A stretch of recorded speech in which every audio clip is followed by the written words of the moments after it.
Good evening.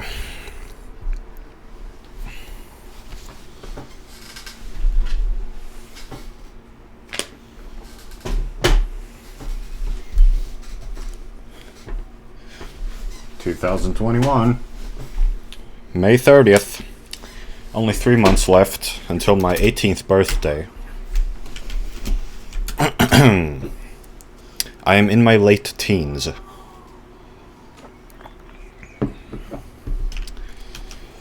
I did a little, I calculated that stuff, because the way people talk sometimes about early, mid, and late. Like, for instance, early, mid, and late 20s. Well, the way I think that, Domix made a video about that, but the way I think it makes the most sense is to divide it into 3. So 20 plus a third multiplied by 10. 10 divided by 3. So between 20 and 20 plus 10 divided by 3, that is early 20s. And between 20 plus 10 divided by 3 and 20 plus 20 divided by 3, that's mid-20s. And between 20 plus 20 divided by 3 and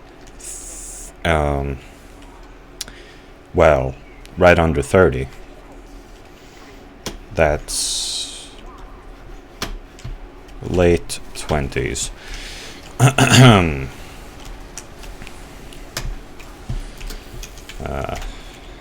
Just a little thing I did.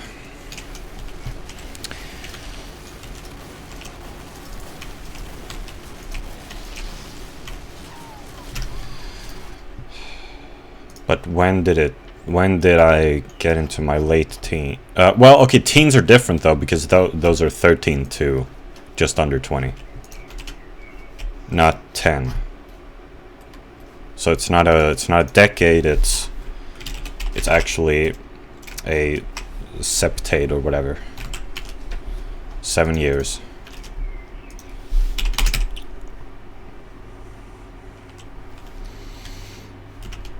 So I mean, 7 divided by 3, or 7 divided...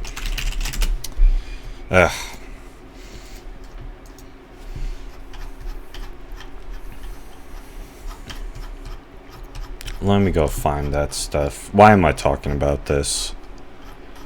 What the frick is this? My videos are so stupid. But they get so many likes lately. I appreciate it very much. The previous 7 videos have all gotten at least 1 like, with an average of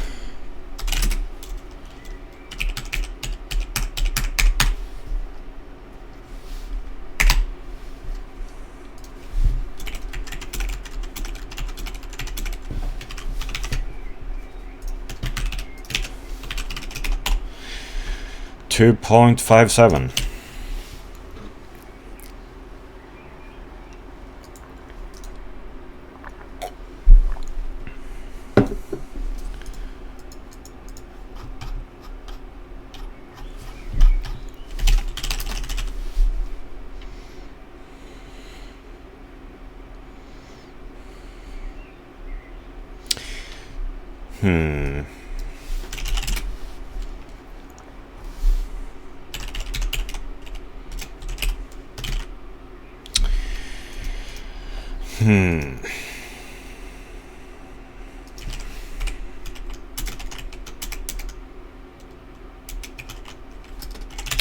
Wolfram Alpha's not going to be able to do this.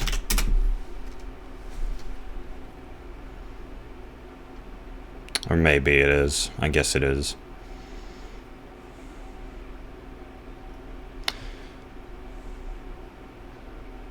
What? No. What is this?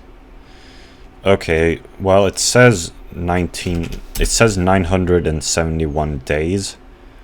No, it's not. Wolfram Alpha did something else. 6,448 days. Okay, that. Can you do that? Okay, so I've been in my late teens since 2021, April 25th. Just a little thing yeah.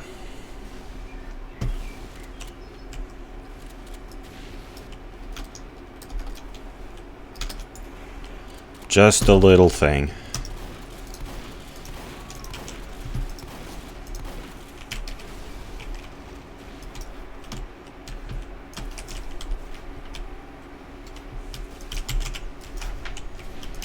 Yeah, whatever.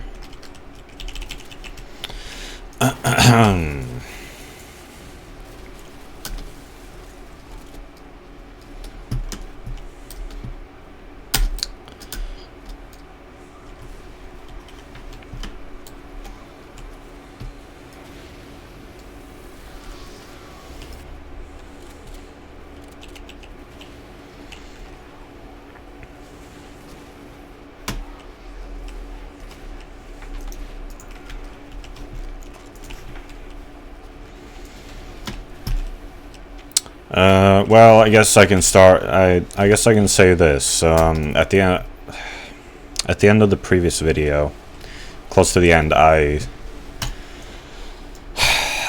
talked about my comment on an Eiyuu Studio video, thinking it was gonna get on Kiwi Farms. It didn't. But another one of my comments got onto Kiwi Farms, and well, it's not that exciting, really. I was being too excited in the previous video, but it was just Ari decided to upload a couple of his cooking videos to the Eiyuu Studio channel.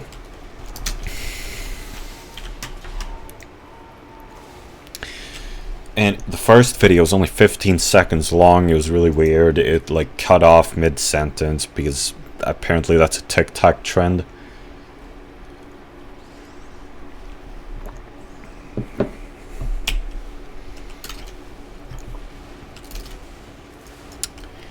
And it was recorded vertically, and so, I mean, people, of course, or I shouldn't say of course, people aren't very critical of their anime videos, but like the once in a while Mr. Rasane will make a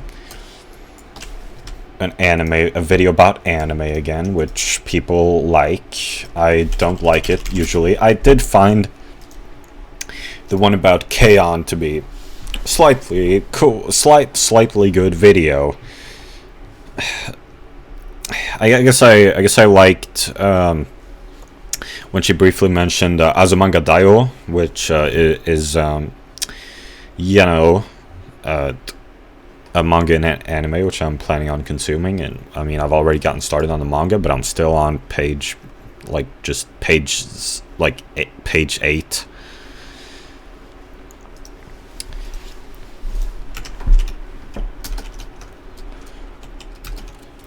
I don't really remember what else was really that good about the video. It was just, well, I took the opportunity to write in the comments about how I hate K-On! I've watched 2 episodes, and just, I don't know, I can't explain it well. Just, well, I guess Mr. Rasane talks about this, like how to her, K-On! Is very much about friendship, and well, I don't have any friends. I am tremendously unsocial, so the friendship theme of K-On! Does not appeal to me. Because for some reason I can't have friends.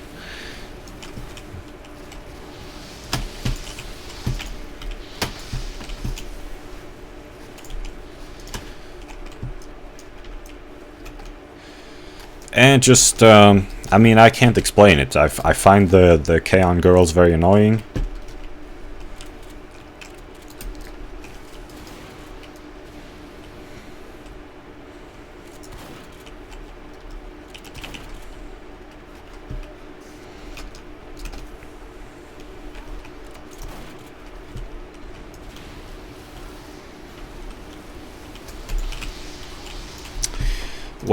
What other anime videos has Mr. Asane made recently?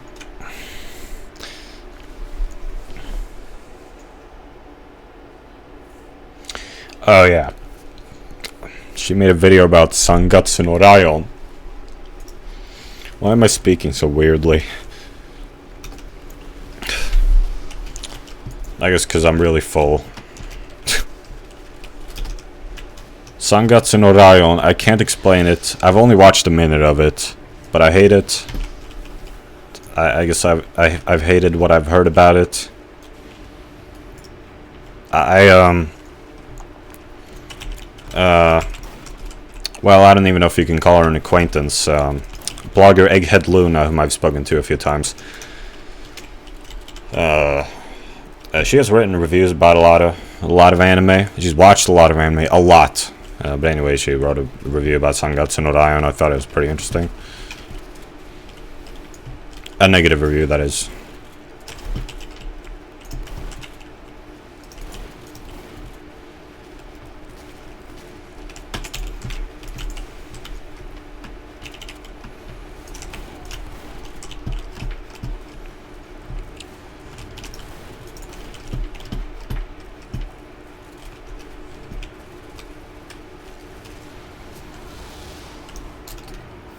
Random crits.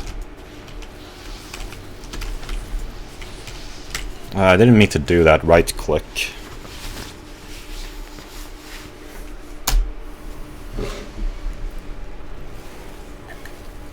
I didn't even watch Mr. Asane's video. I just disliked it anyway because it's about Sangatsu no Rayon. Because it's a positive video about Sangatsu no Rayon.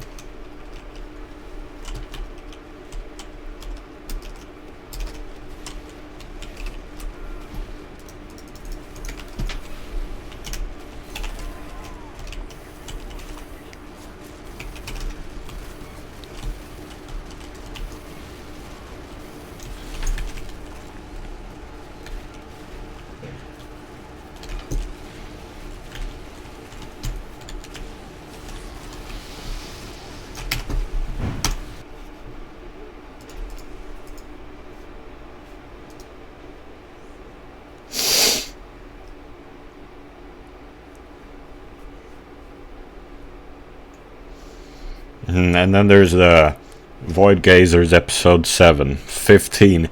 Kino films and anime you need to watch before you die.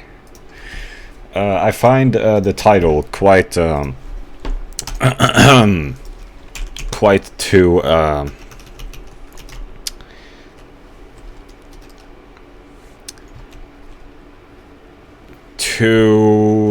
pushy. Is that a word? I am quite negative towards anime recommendations in general. I hate recommendations. I don't recommend anything to anyone, and I don't think I've ever appreciated someone recommending something to me.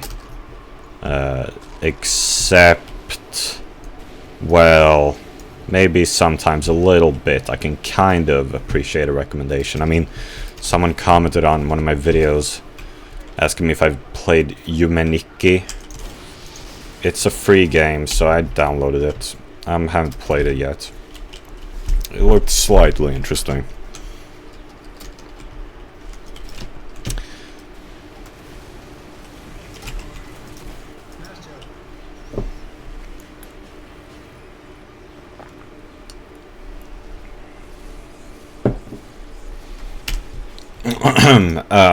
I mean, I'm sure Mr. Asane is just joking with that title. I mean, after all, it directly contradicts. I mean, yeah. I mean, it's I'm I'm sure it's not a title. I mean, yeah, it's not meant to be taken seriously. It's not meant to be taken at face value, that title. It's not meant to be taken literally. So, whatever. But I'm just not interested at all. I haven't watched that. I probably gave it a dislike just for the title, though. Yep. Alright. And then there is Invincible Review. The most violent superhero cartoon. I don't know if that's an anime. It's probably not. But whatever. It's I gave it a dislike anyway. I mean, I didn't watch it. I just gave it a dislike because that's fun. It's fun giving dislikes to Ig Studio videos you're not interested in.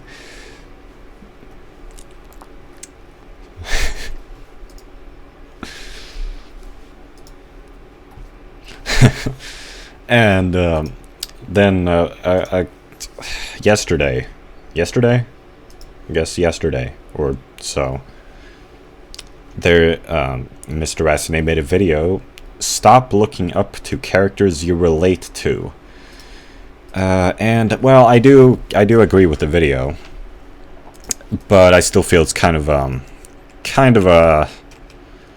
nitpicky video. I mean, like, pretty much Mr. Asane is saying that you don't I mean, just there's some character from Hunter x Hunter. I don't like Hunter x Hunter. I watched one episode of it a long time ago. I hate it.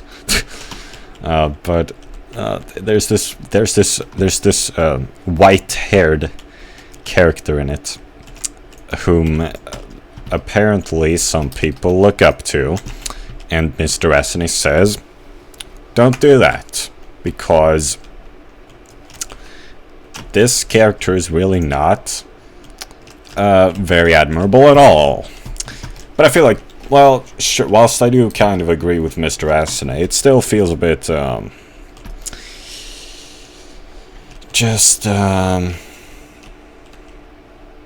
well, I don't know if nitpicky is the right word, but it's like, I mean, Mr. Asane described the character in the video, and it's like the character was admirable, just not tremendously admirable. I mean, Mr. Asane said that this character became a better person during the anime, so how is that not admirable? Just because he's not the best person. And I mean, I guess I do agree with Mr. Asane. It's saying that you should look up to the most admirable characters so that you aim high. And I just got stuck in the door. What the frick? Can't do anything. Oh, there. Will that free me? No.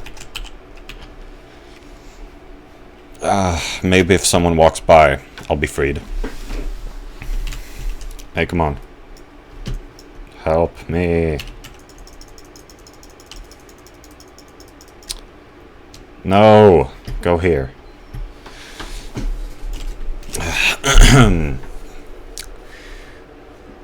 And that is, I guess that is a good point, but it's just, it's just not that important. It's like, oh, I still have desktop audio muted. Sorry. But it's just kind of, not a very important thing to talk about. Which characters people look up to. Just nitpicky, maybe?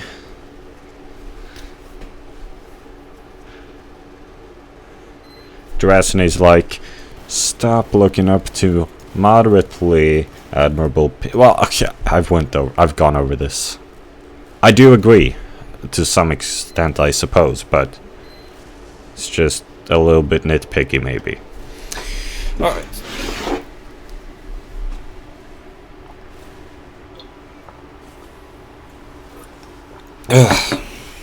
Why did I start talking about that anyway? I mean, back to the cooking videos, or the first one. So on the first one, yeah, people were complaining about. Oh yeah. and people don't complain about her anime videos as much. But people complain. Oh, there we go. Come on, no. Yes. I was stuck in the door, Eiyuu. I can't talk.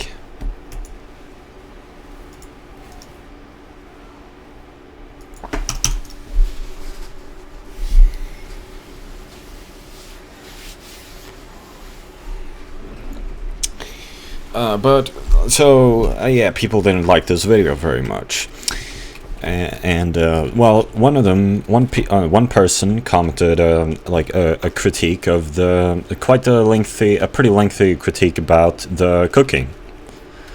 And sure, he got the oil a bit wrong. I mean, he assumed it was olive oil. It was actually I don't remember, rapeseed oil or something.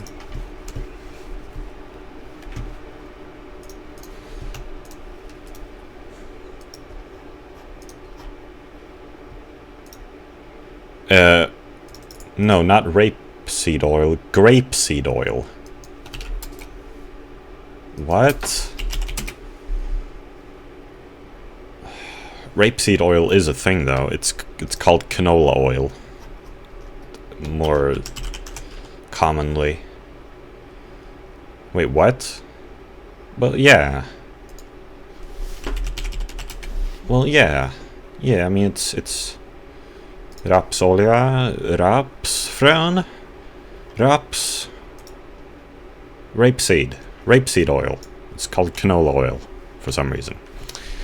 Grapeseed oil, however, is another thing apparently.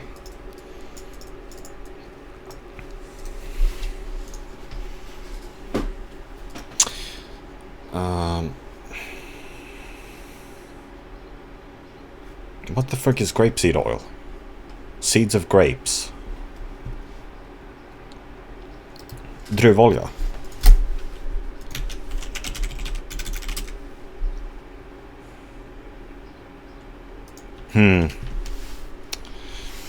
But anyway, what's weird actually is that Ari, he commented, thanks for the he commented it was grapeseed oil and dry brine for 48 hours. Thanks for the feedback. You seem like you're trying to be helpful. And then the dude responded, and then Ari responded, being a bit dismissive, like, you are not the audience for this. I mean, it's just kind of a bit rude. Just like, I mean, like, I get it. If you want to appeal to a certain audience, you can, but to say that to people criticizing you in the comments, it's just, it's a bit inappropriate, I would say, because that's kind of what the comments are for you to get a gauge on what people think. Like, to see what people think. Yeah, I would say it's a bit rude to say you are not the audience for this. I mean, it might be true, but like, you should, well, just, I don't know. But I mean, like,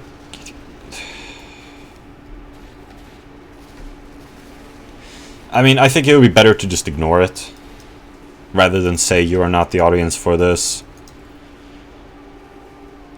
Better to maybe just ignore the comments, or block them. If you only want your audience to talk in the comments, unless they're turned over to your audience, and then they're blocked. That sucks for them. But anyway, maybe I'm wrong. But where Ari really fucked up. Well, anyway, so like they had a little back and forth here. The dude apologized for probably laying it on a little too thick, and just whatever, they talked a bit.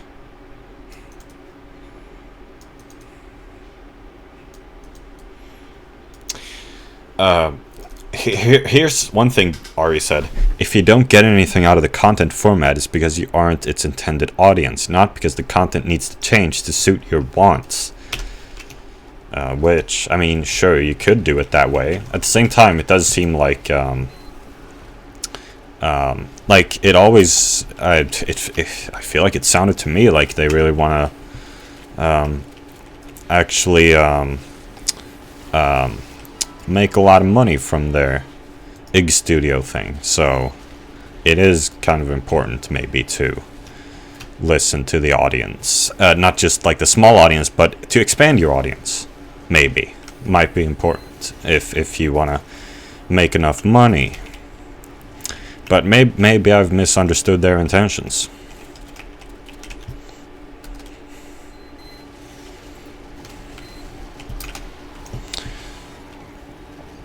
Just whatever. That's not really the problem. Maybe I'm wrong about that. But what's really the problem is that Ari posted this comment on Twitter complaining about it. Now that's really not the right thing to do. That is very rude, because the comment, there was nothing wrong with it, really. It was just a it was just criticism. Why are you complaining about criticism? That's ridiculous.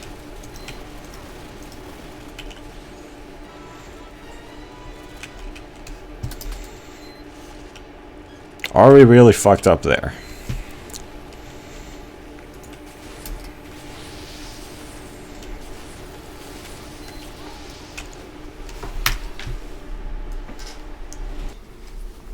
So anyway, I commented on the video saying maybe you should record horizontally. And Arya responded to me saying it was recorded horizontally, YouTube shorts be wild. And I replied, oh, you made it a short. I prefer regular videos, but that's just me. And he replied, full cooking show style episodes of What You Cookin' will be uploaded to our OnlyFans.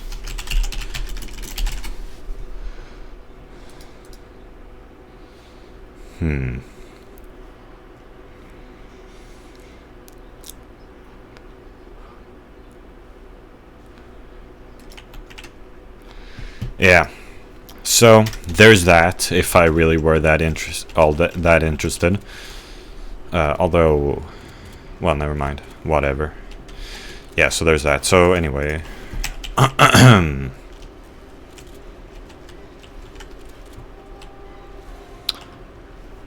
so that little those comments I just described, they were posted to Kiwi Farms.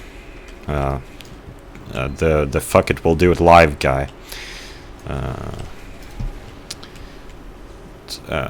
He like hypothesized that it wasn't recorded horizontally, that it was recorded for TikTok, considering it was uploaded to TikTok before, or the YouTube video or something. That doesn't really make any sense, but yeah, maybe it was, maybe Bird Stork was lying about that. I don't know. Yeah, it's pretty crazy to think, though, how popular TikTok is with its vertical video. Vertical videos, it is the format on TikTok. It's the only format you can do on TikTok, right?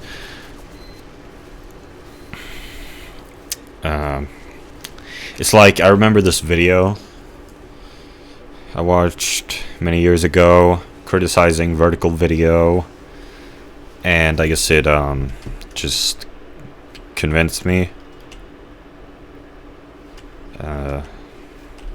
pretty much, that vertical video is horrible. But vertical video is tremendously popular, more popular than ever with this TikTok shit.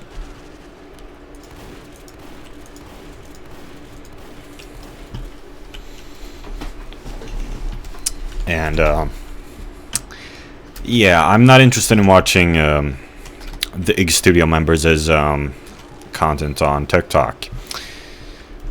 Mr. Asney is really into TikTok. I believe she is really interested in the in the girls on TikTok. She wants to be like them.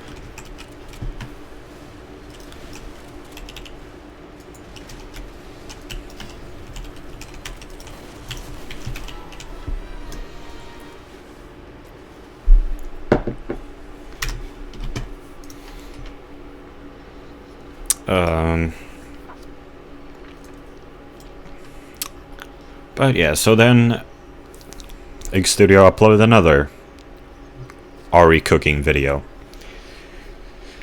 Venison burgers.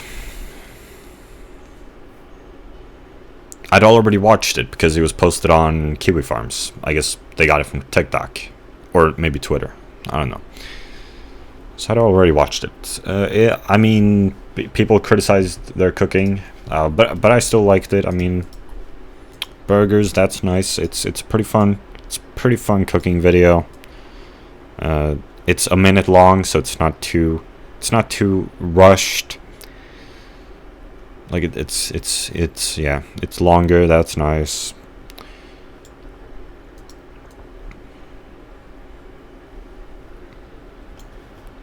It's better than the other one. So I gave it a like.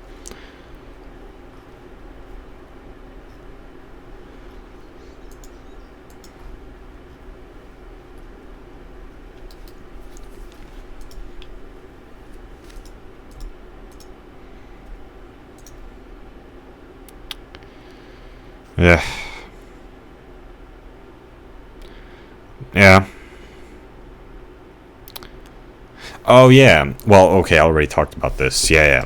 Just the fact that they re-uploaded the video to fix a typo, but then they re-uploaded the wrong file, so it wasn't. It's like it was the same video. Yeah, that happened. I've already talked about that. About hiding in the bathroom, though. Have I talked about that album yet? Vizier was the main producer of it, wasn't he? Like he was the one who made the album, pretty much, like almost completely, I believe. I mean, what does it say? Where does it say it? All instrumentals by the Grand Vizier of Ig. All lyrics and vocals by the Golden Witch. Yeah. I listened to this album. I've only listened to it once. I don't think I would like it anymore if I listened to it again. It's just not a good album. I still give it a like because there's one song on this album which I kind of like, and that's Drowner. Drowner I've listened to multiple times. It was the most it's the one that stuck out the most to me. It's like kind of good, so I've listened to it multiple times.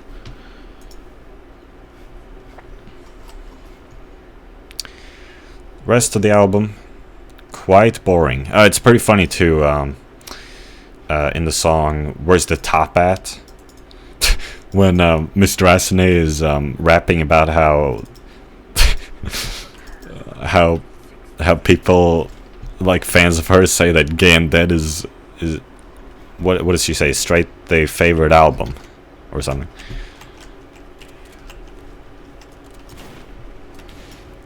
And indeed, I like the album Gay and Dead very much. Oh, sorry for burning you, soldier, Blocky. I wasn't thinking. Hiding in the bathroom is divided into 3 acts, which I don't quite get. I don't see any differences between these acts. I mean, isn't the point of acts that there's like that the ones in the acts have some like commonality? I don't really see that here. It's an interesting idea, but I just don't really see how dividing these songs into acts really changes anything. I don't really get it. Like, I don't think of these songs as acts. Part of acts, it just doesn't feel like it at all.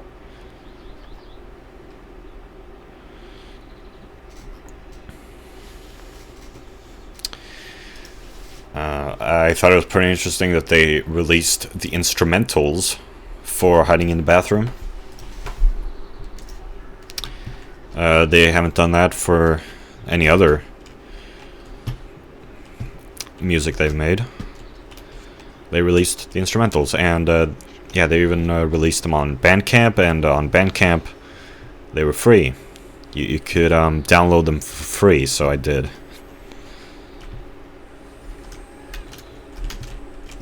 I much prefer, however, the Best of Year 1 album by Mr. Asane and her gang back in 2011. That album is tremendous. She even agrees with me. I watched this video in which this old video in which she put all her albums into a tier list. I skipped into the video just to hear what she had to say about Best of Year 1, because that's one of the few albums by Mr. Asane which I've listened to, and I liked it very much. I like that album very much.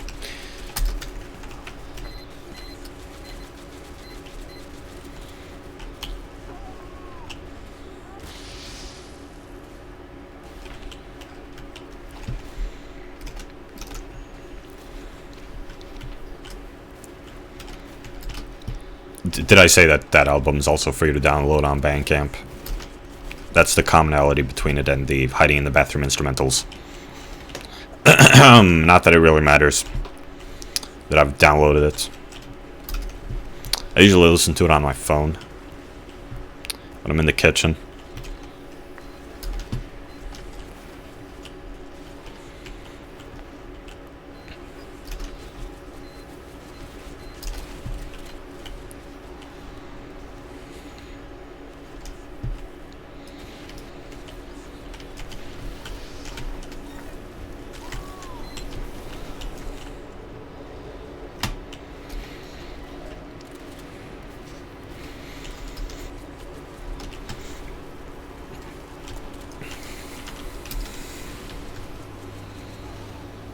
Maybe I do prefer the Hiding in the Bathroom instrumentals to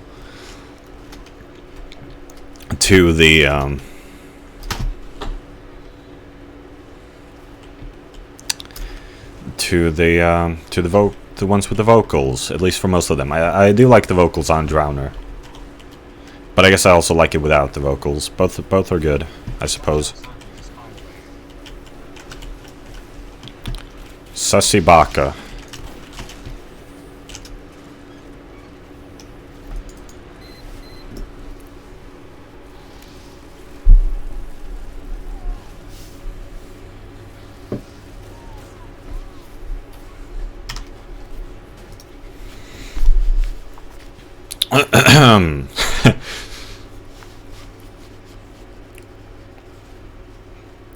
People thought that Mr. Asane vomiting in the Hiding in the Bathroom music video was real. I just don't really think about... I mean, it did not even cross my mind. It never does. When I watch videos or films, I never think about how things were... how what I'm seeing it was created. I never think about that. It never ever crosses my mind how they were able to make a scene.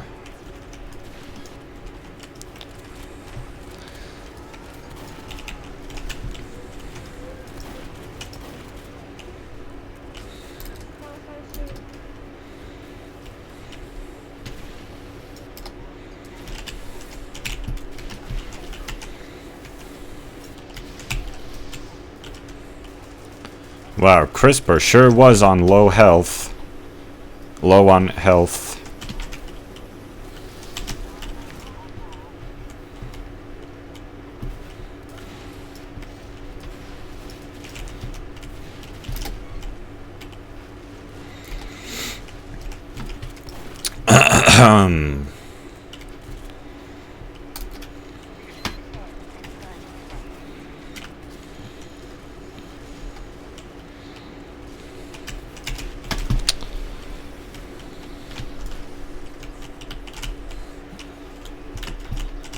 Where is he?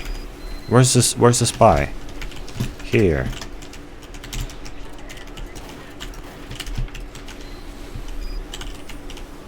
That's not the spy? What? Oh, what the frick am I doing? I'd better extinguish.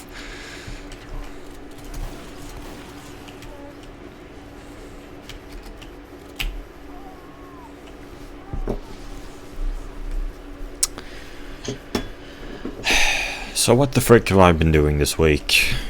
I was at school on Monday and Tuesday.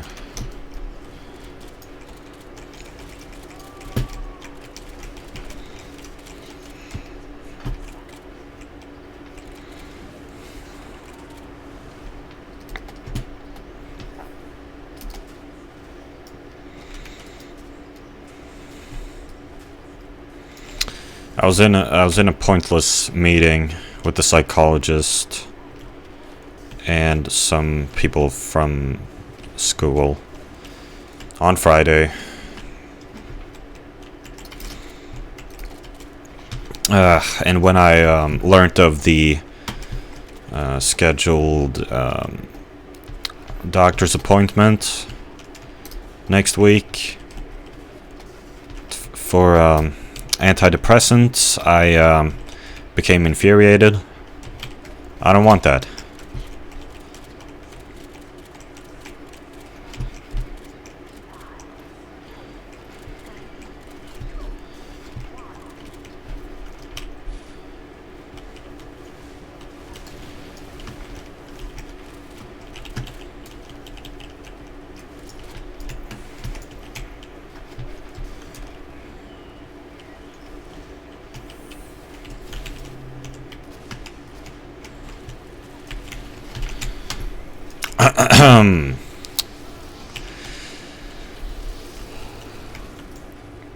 Yeah, I don't think I need that.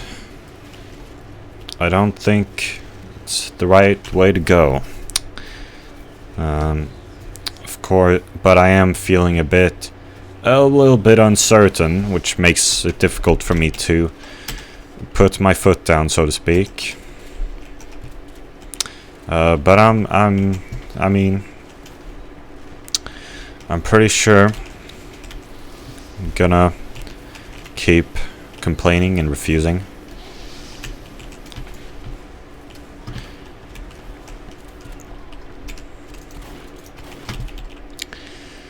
And I've been reading a lot on Wikipedia this week about American history.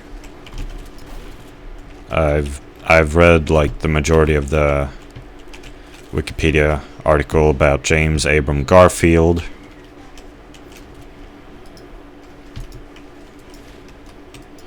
And whatever else, just small stuff here and there about like the Constitution, just stuff. I don't know. The assassination of William McKinley and the assassin Polish-American Leon Czolgosz,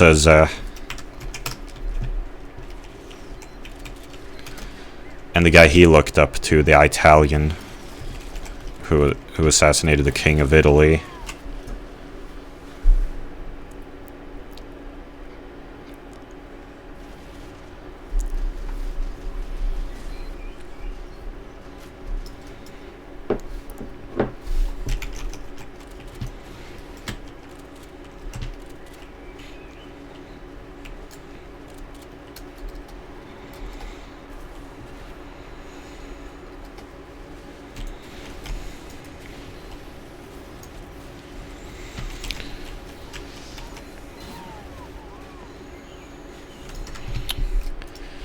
And I read a little bit about the Theodore Roosevelt.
I've been watching Ethos, Goods, and B-double-O's.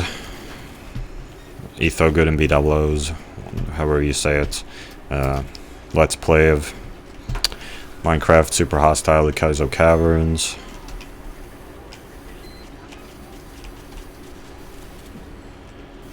I finished watching Kaze no Tani no Nausicaa. Horrible film. 1 out of 10.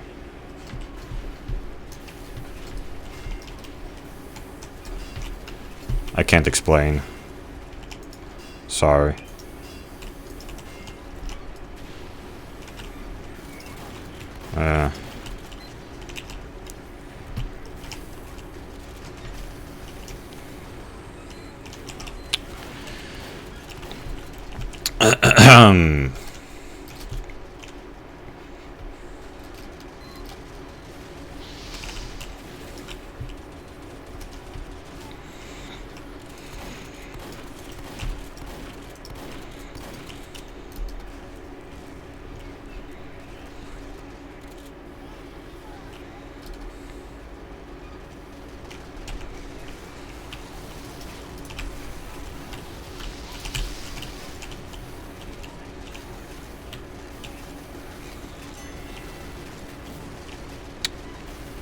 I rewatched a little bit of Scarface 1983. I guess my favorite film ever.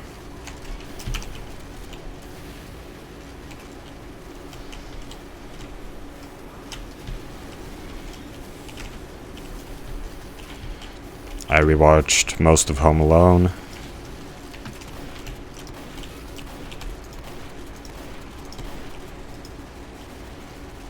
Pretty good film.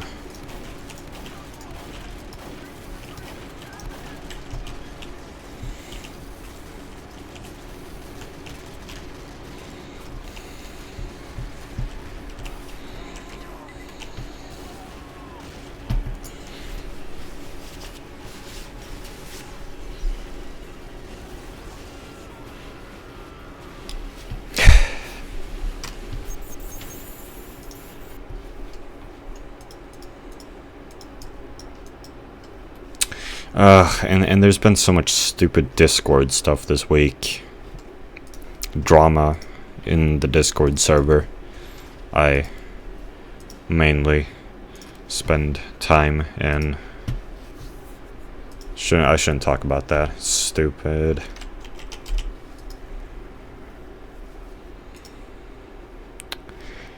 I'm trying, like I've been saying, I'm trying to spend less time in the server. It's pretty successful. I spent very little time in the server yesterday and today also, thus far.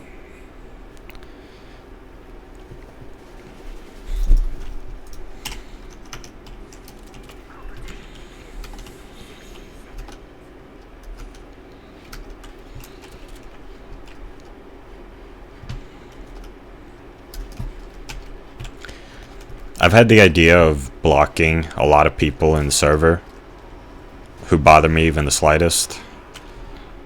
Or, well, maybe not even the slightest, but bother me kind of significantly, you know? Which is a lot of people. And, like, if I blocked a lot of people, maybe I would actually enjoy being in the server a bit more. But I can't stand the idea of people talking to me or about me without me being able to see it. So the idea of blocking everyone, yeah, I can't do it.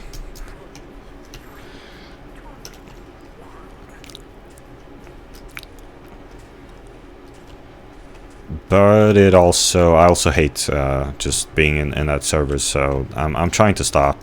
It's difficult, but I'm trying.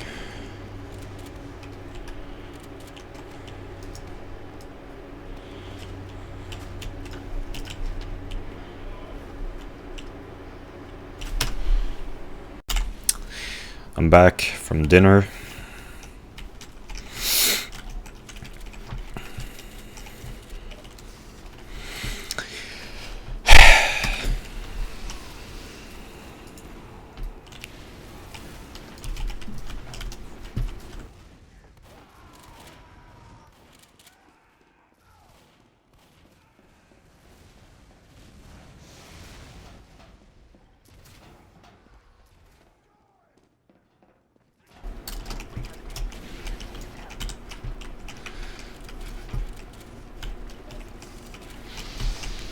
Alright.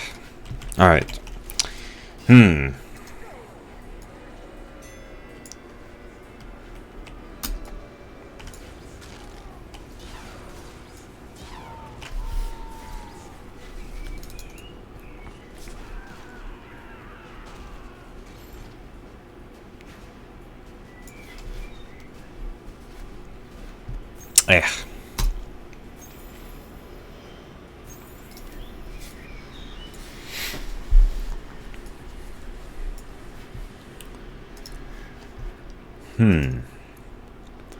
Maybe I should talk about Ginga Eiyuu Densetsu, because I haven't talked about it very much.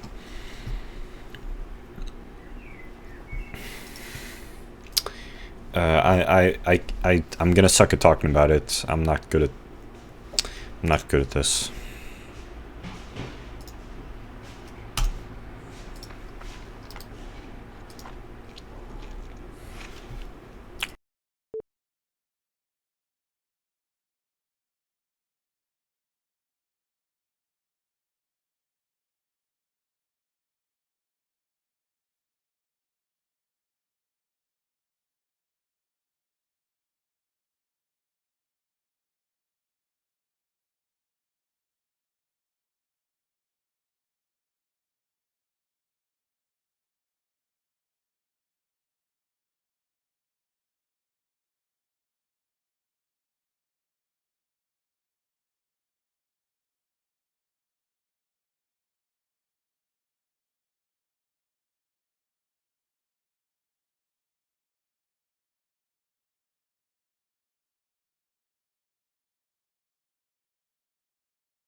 I find WordPress so confusing. Alright. Yeah, because I started writing a blog post about Ginga Eiyuu Densetsu, but I suck at writing blog posts.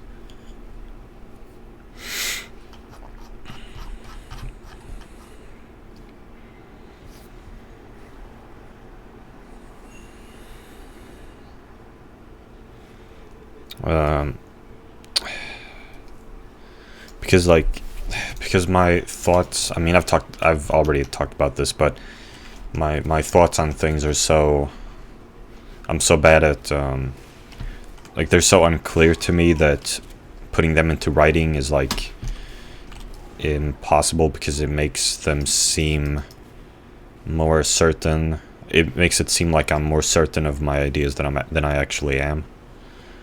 Whereas if I talk about them in a video, it seems like I'm less, I can kind of get it across that I'm less certain of it. Easier. So I've written on October 20. Or if I want to do the year, month, day thing, which I've been experimenting with lately. On 2000s, like in speech as well. On 2017, October 22nd, I watched episode 1 of Ginga Eiyuu Densetsu. If I remember correctly, I stopped watching it, and I continued watching it in circa 2019 autumn. I watched up to episode 17 and stopped watching it. I read this review to justify my lack of desire to continue watching the anime. It's Sushi is Awesome's review. On circa 2020 August 31st, I continued watching Ginga Eiyuu Densetsu. On 2021 April 13th, I finished watching Ginga Eiyuu Densetsu. Alright.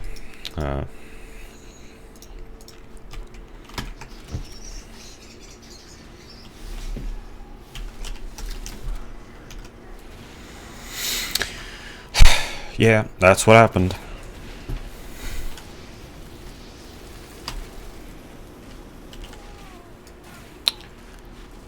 And I don't like Ginga Eiyuu Densetsu.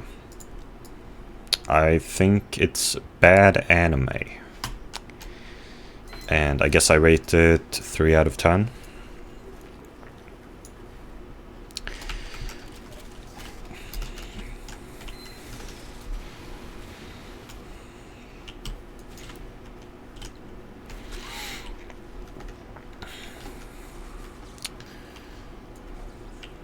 Yeah, I've talked about this a little bit before. When I was making my 10-year anniversary video, I discovered that I'd kind of forgotten about it. I talked about it in one of my Minecraft Murder Mystery videos. I talked about Ginga, Eiyuu, Densetsu.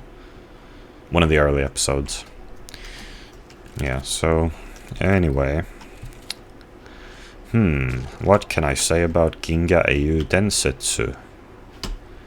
I am very envious of Julian. He is much cooler than me. He can get a girlfriend, and I can't.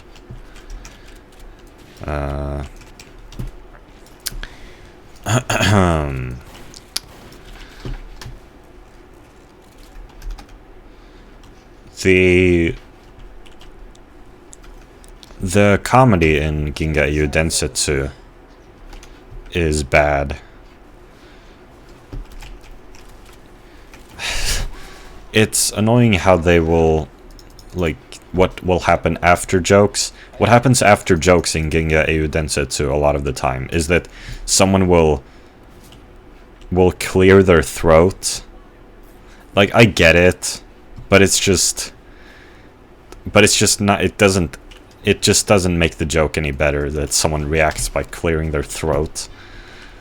Like, I get it, but no, it's not good. And sometimes, or someone will get annoyed at the joke. And like, I get it, but it's just, it doesn't make it any funnier.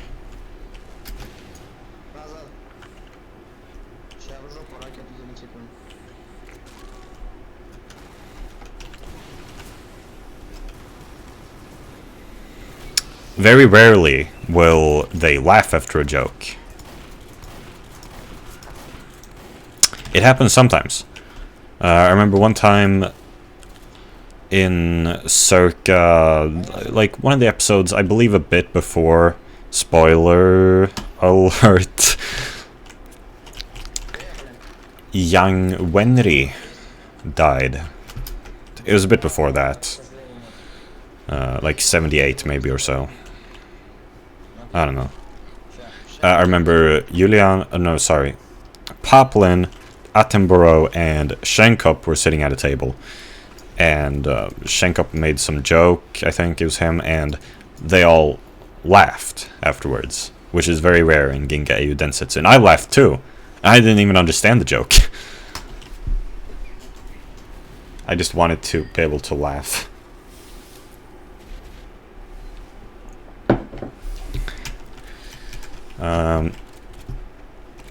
There was one time I actually understood the joke, though, and laughed, and that was in approximately episode 108. When,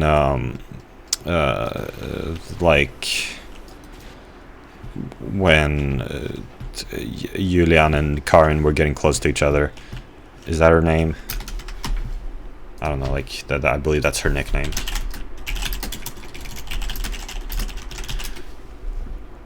And she's all, like, yeah, her legal name is Katja Rose von Kreutzer. But anyway. Shenkop made this joke. And I found it funny. Mostly, well, because it was at the expense of Julian and Karin. So yeah, that was funny. And they laughed after that. Not Karin and Julian, but all the others.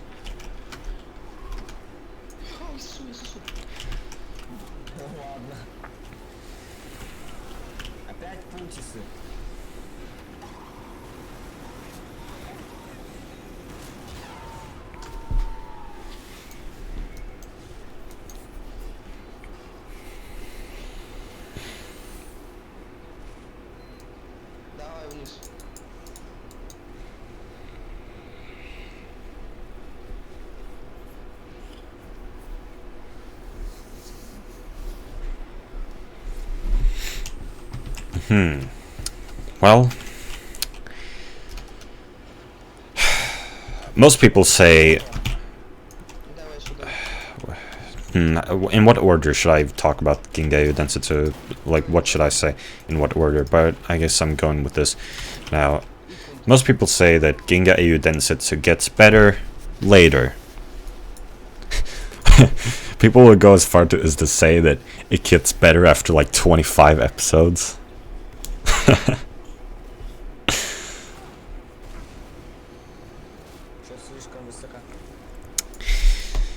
And I actually feel like Ginga Eiyuu Densetsu was best in the early episodes. Weirdly, I think I feel that way actually.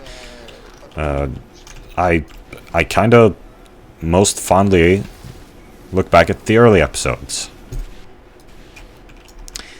I thought I quite like episode 1, where we first see Reinhardt and Kircheis, and they look so different from the end of the series. Well, Kircheis, you don't see him again after 25 or so, but Reinhardt looks so different from the end of the anime. It was really shocking for me to go back to episode 1, and he just looks quite completely just different, and the art style looks different. The art style, the visuals of Ginga Eiyuu Densetsu are tremendously inconsistent. I remember around 27 or so after Kircheis' death, I remember the visuals got so bad that it really bothered me, and I was like, what just happened? Did the visuals of Ginga Eiyuu Densetsu just change dramatically? Will they ever... Is this how it's gonna look for the rest of the anime? Because this sucks. But the weird thing is, well, like, it kind of went back to how it used to look, but not completely, so it's kind of like a mixture. It was like a... yeah. It's confusing to me, because when I go back to the early episodes, which I imagine... I mean, the way I remembered it, the early episodes looked a lot better. But the weird thing is, like, yeah, sometimes they do. Sometimes it looks quite different. Like, I feel like it looks like... Maybe I'm wrong, but it looks like there's more shading. Just better colors. And, like, just better... Just, it doesn't look as plain. It look just... I can't describe it.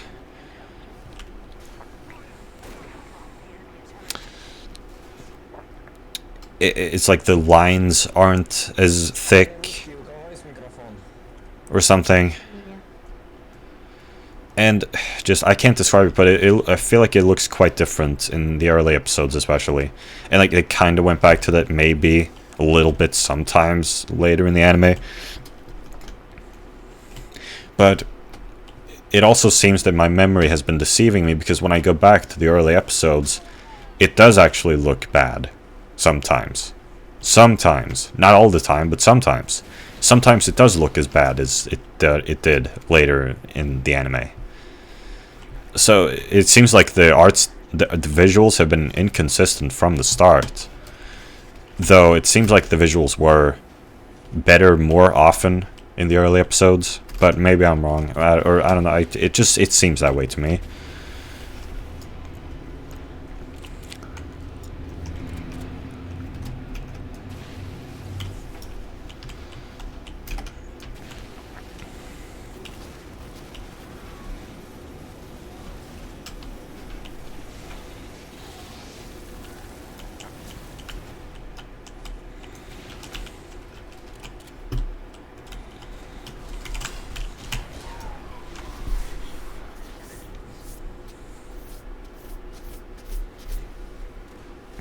Okay, so I like in episode 1, because I feel like episode 1 is one of the episodes where the visuals look good, at least sometimes. Like, they look really good sometimes. One of the scenes, if I remember correctly, being this one scene I like in episode 1, where Reinhardt and Kircheis are... They're on this... They're there, and they're... And Reinhardt is looking at the stars, and Kircheis comes and talks to him, and they just have this kind of interesting conversation.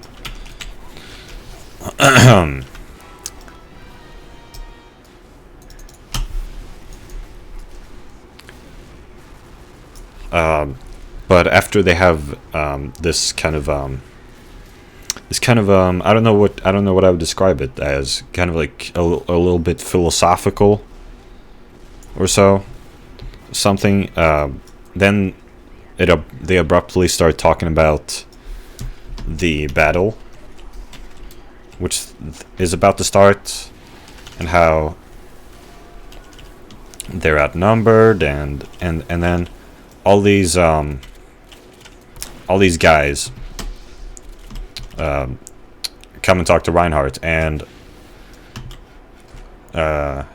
some of these guys I recognize from later in the anime, or at least one of them, Merkatz. I mean, it's just interesting to go back to episode 1 and see him there. And it's like Reinhardt is confident that he's going to win, despite being outnumbered. And, well, I mean, he didn't win. He did pretty well, though.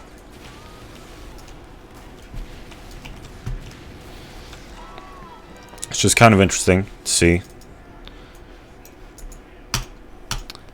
I don't know.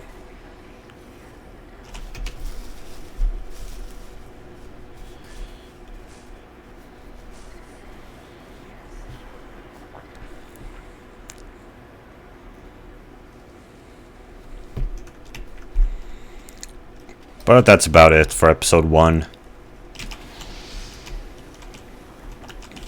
And I don't really remember anything from episode 2.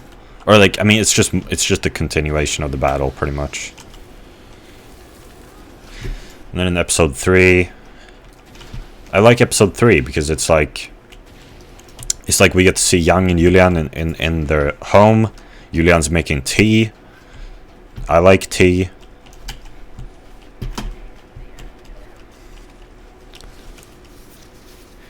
And as you know,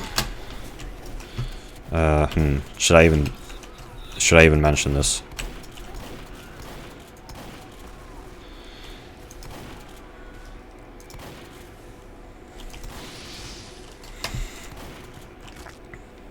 Well, I find it quite interesting anyway, how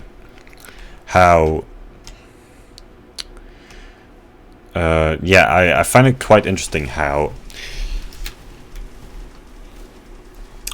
Yang, instead of going to the ceremony like he's supposed to, he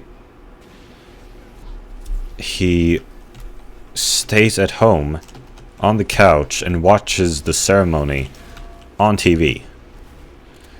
And well, I guess I find it interesting because you know, I skip school a lot.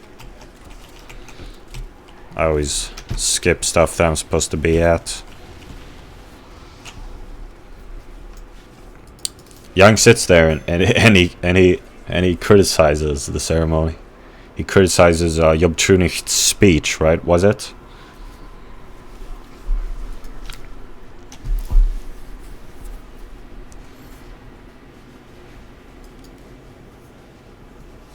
Actually, Job Trunicht later in the episode, I mean, his office and his robe was purple, and his office looked just like Red White's office in Phoenix Wright Ace Attorney. And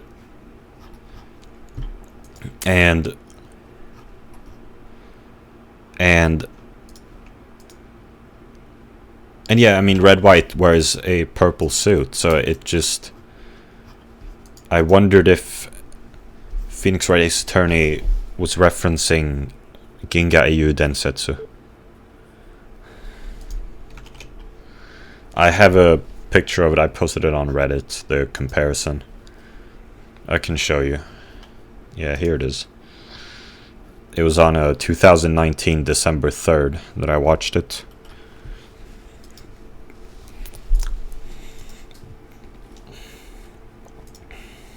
Where is it on my computer, though? Is it in my Ginga Eiyuu Densetsu folder? No, it's not. Okay, I guess I'll download it.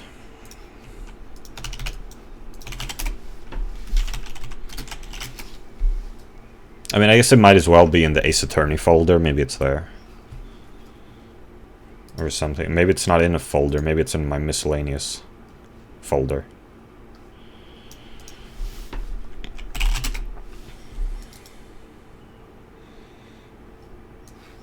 Okay. Did that work? Why isn't it showing up? Come on. Why is it not showing up? It's supposed to show up. Where is it? There.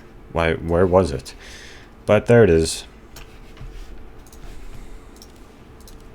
The rain blower. Yeah, doesn't it look kind of similar? I mean, like, even with the pictures on the wall. Or, well, yeah, I mean, like... Look, there's like a framed picture in both of their offices.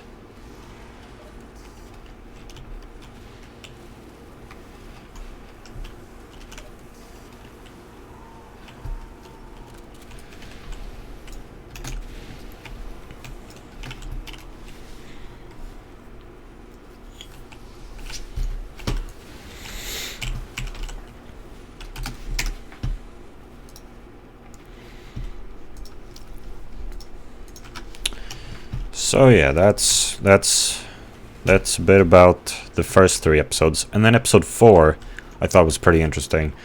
We get to see Reinhardt's and Kircheis's backstory. When they were young is pretty interesting. Thought it was pretty interesting.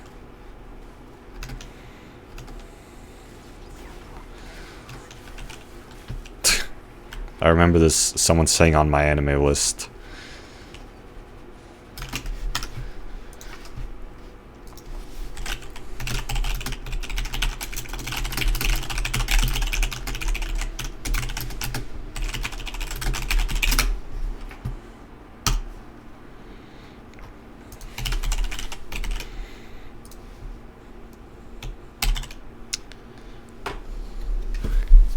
Don't tell me Siegfried only became Reinhardt's friend because he was after his sister's booty the whole time.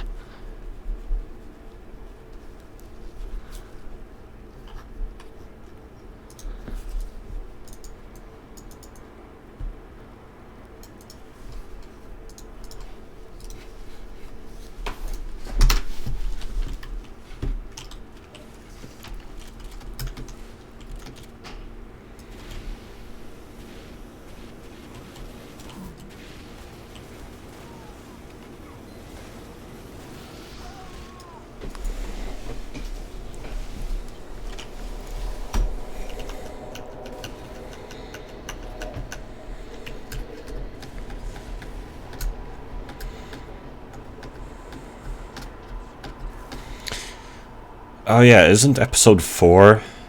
I don't remember. Yeah, isn't episode 4? Yeah, isn't episode 4 when Oberstein introduces himself to Kircheis?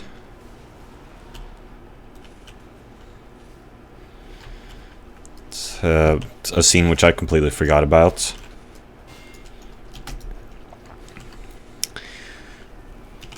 And like the perspective in that scene just looks really weird. It's like Oberstein looks way too small in that scene. Or I guess both of them look too small. They just look really small against the background. Somehow, like really, I don't know, short or something. I don't know. Just small.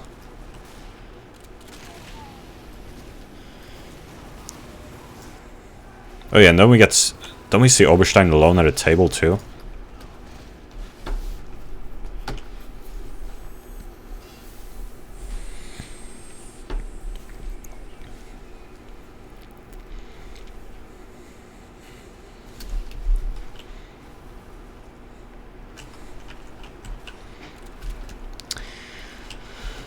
And then episode 5, just, I don't know, it's weird. For some reason, I like episode 5.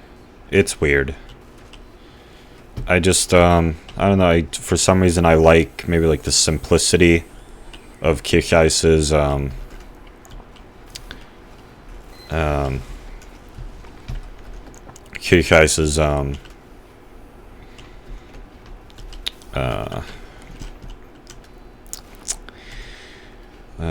what would you call it?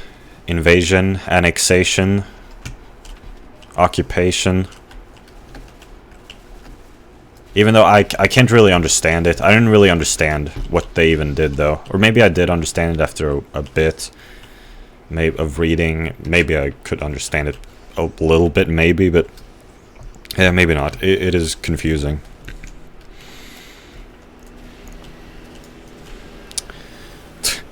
But I just like how Kircheis shows up on their monitor and is like, just surrender and we won't harm anyone. And then he says something, I don't remember. And then just like cuts off like very shortly after he finished his word. Like he talks and it just cuts off right after he finishes his last word. I like that.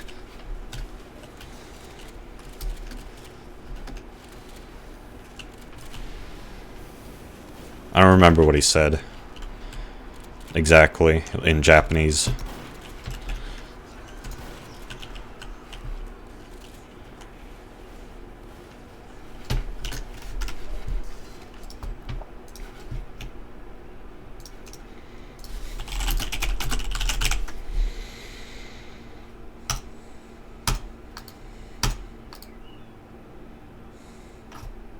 What? What? Oh, there we go. It seemed for a reason the Animix Play, that Ginga Eiyuu Densetsu had disappeared from Animix Play. Animix Play is not the optimal way to watch Ginga Eiyuu Densetsu. I noticed, like, well, yeah, Animix Play isn't ideal, usually. I think Animix Play's copies of Yuri Yuri are good, though. For the most part, except that the OP and ED are cut out, at least from season 1. Like, they're cut out, like, if they were cut out on all the episodes but episode 1, that would be fine by me, because I usually only, because yeah, that's the way I like it. I like to skip the OPs and EDs these days, but it's not even there on episode 1, so it's really weird. It's like when I watched, like, Serial Experiments Lane, the version of Serial Experiments Lane I watched had all the OPs and EDs cut out, except for the final episode where the OP was, but not the ED. So it was weird. I don't know why. I googled it a bit, and I found that I wasn't the only one who watched such a copy of Serial Experiments Lane, though.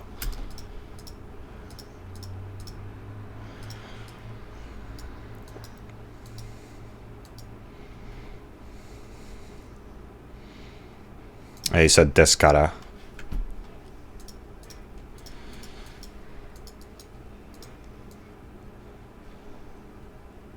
Yeah, but I think it's. I thought it was pretty cool how.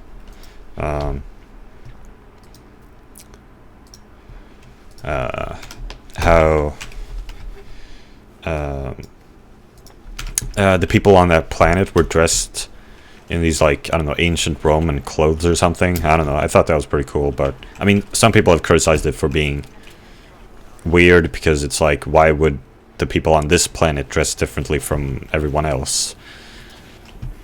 But I don't mind. I think it's cool.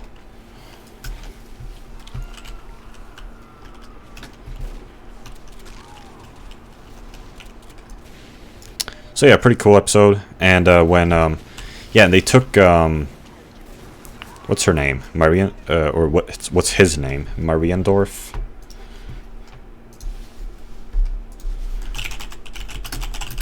Yeah, but what's his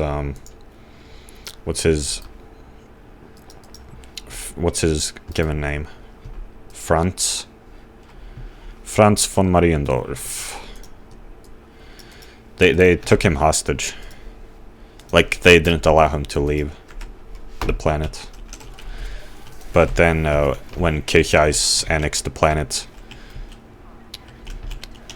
Franz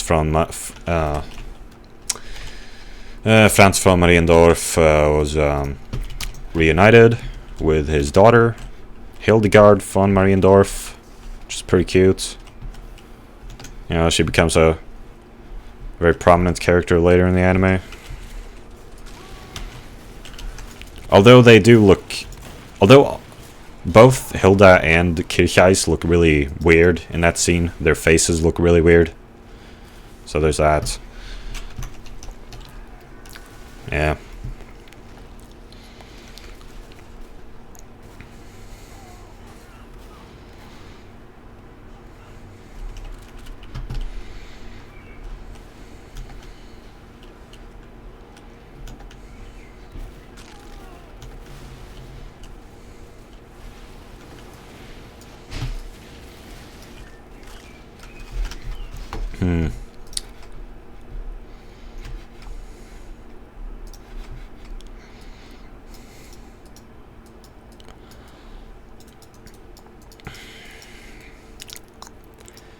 And episode 6 I don't remember anything about.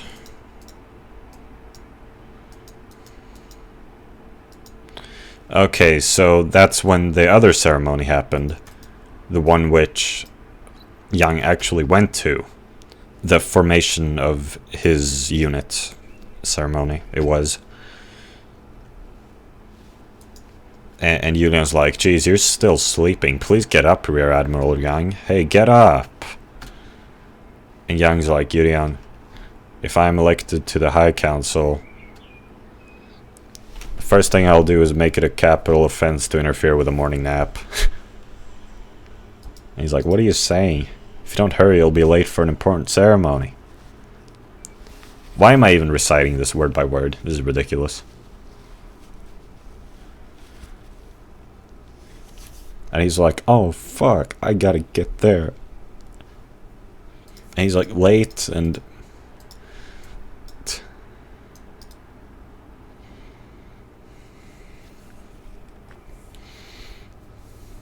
and he gets there just in time and delivers a unusual speech. Talking about drinking tea. Let's fight so we don't die.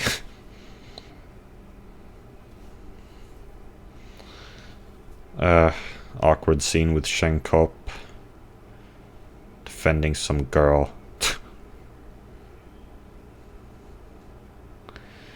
So oh, and we get that flashback to when Yang and Frederick first met, and he's like,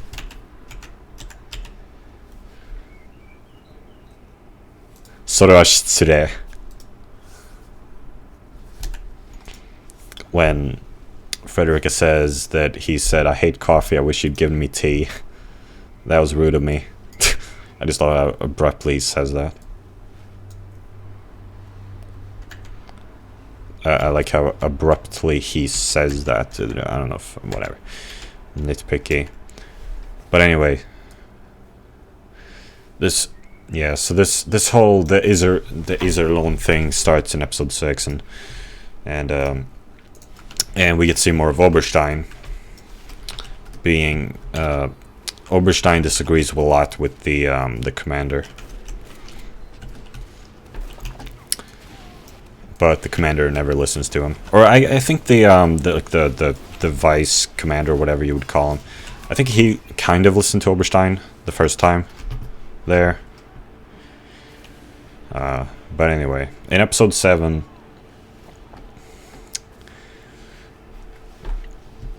Yeah, weird stuff happens in episode 7. Like it just makes no sense. I've talked about it before in one of the murder mystery videos. Just regurgitating what someone on my enemy list said.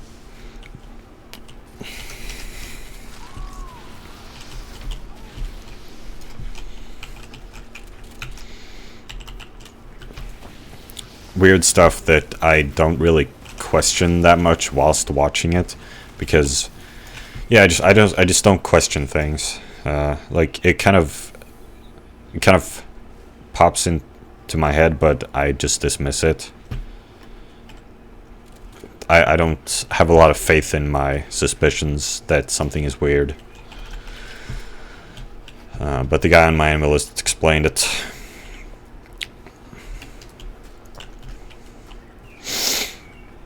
But yeah, in episode 7, Oberstein disagrees a lot with the commander, but the commander doesn't listen. But the thing is, the commander is also, well, this is one of the problems with the episode. The commander is just inconsistent. His character is inconsistent. At first, he doesn't want to attack Iserlohn because he thinks that they might have captured it. He doesn't want to go to Iserlohn, I think, because he thinks that they might have already captured it so that they can get them with the Thor hammer. But then Oberstein suggests that that's what they want them to think, so that they won't go there. So anyway, but then later, when they are sure that, when they know that they've captured Iserlohn Fortress, and they can shoot them with the Thor hammer, Oberstein suggests retreating because they have the Iserlohn Fortress. But then the commander's like, no, we gotta attack, because we're soldiers. Even though earlier he didn't want to attack. So why the inconsistency? He just completely changed his mind. He's not consistent.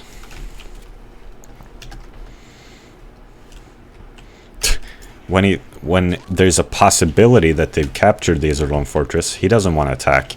But when they know that they've captured the Iserlohn Fortress, he suddenly wants to attack.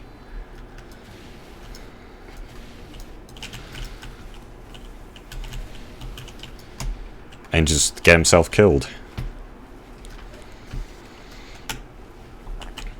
But Oberstein flees.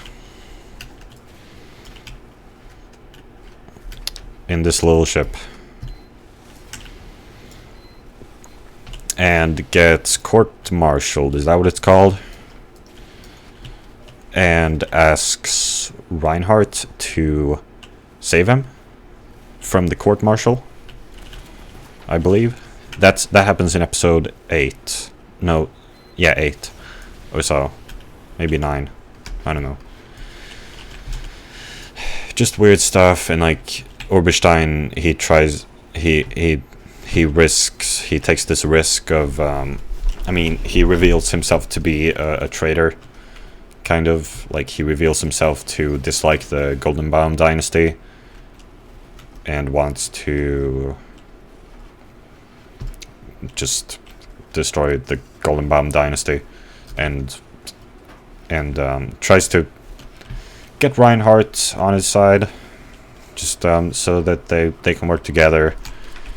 And Reinhardt asks Kircheis to arrest him, but then for some reason he changes his mind. I don't remember. Whatever.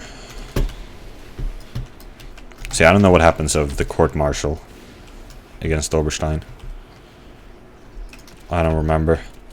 But anyway.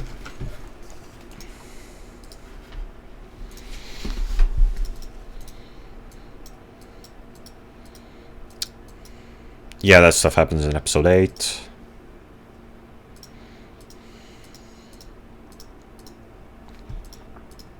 It's also in episode 8 that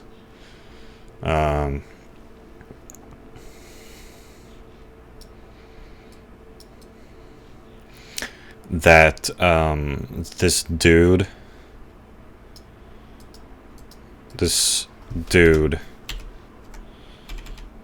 sees to the world of flowers. I was really confused by that. See to the world of flowers. I really wondered what that meant. But it turned out I wasn't taking it literally enough. He actually goes into this garden with a bunch of flowers. We see that at the end of the episode. And it's a beautiful garden. I like the visuals of Ginga, Eiyuu, Densetsu sometimes. I like the visuals on the Empire side. There's this beautiful garden. for instance.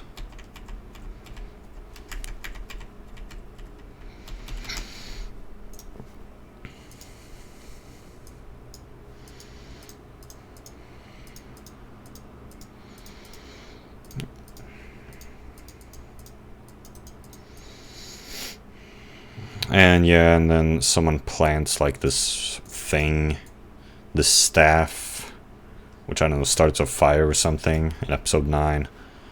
I don't know. Just, there's a lot of stuff. Okay, this stuff with, whatever her name was, Jessica Edwards. Yeah, it's uninteresting. There's this flashback to Young and this other dude. It's just, yeah, it's not interesting. It's actually, yeah, I don't know what to say.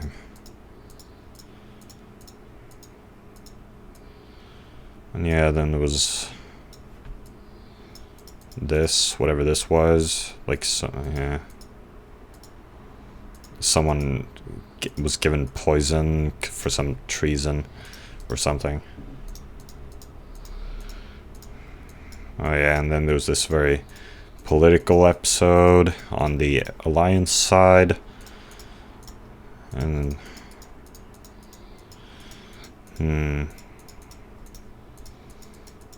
this episode on that one planet.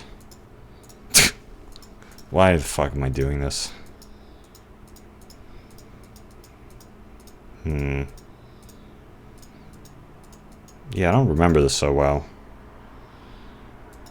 What the hell is this? Or maybe I was confusing this episode with the other episode. Or maybe both are about the same thing. No? No, surely not. I don't know. And this is like this big battle, I guess. Yeah,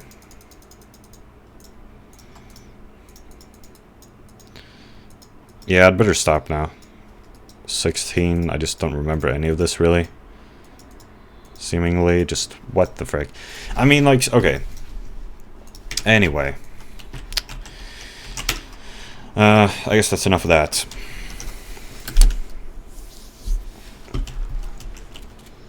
The thing is, I mean, I can kind of appreciate just how much of just the amount, the quantity of episodes and stuff that happens. I can kind of appreciate that.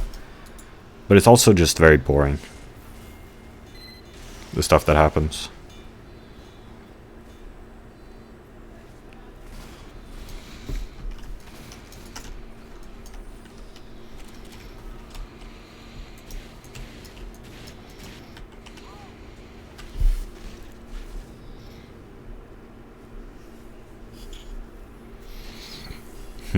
I was kind of impressed with that one episode. The terrorist episode. It took place on Earth. I mean, there were multiple, but the one in which Poplin suspects that they're being poisoned through the water, and like they discovered the secrets of the terrorists, and they and the Empire attacks the terrorists, and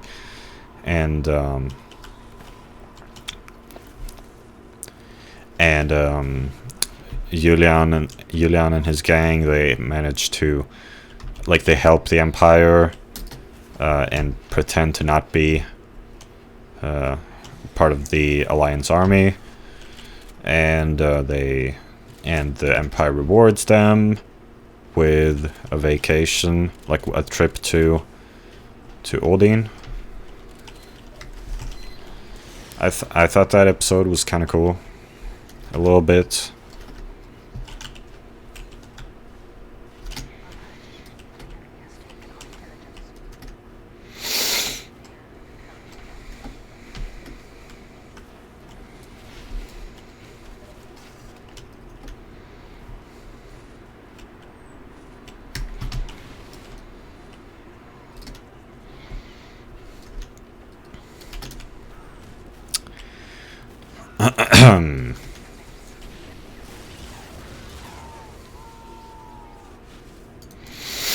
They talk a lot. Well, actually, one thing which kind of I was thinking about whilst watching Ginga Eiyuu Densetsu was, I might be kind of ridiculous on this, but just I was thinking about religion whilst watching Ginga Eiyuu Densetsu. It's like very often in the anime they'll make these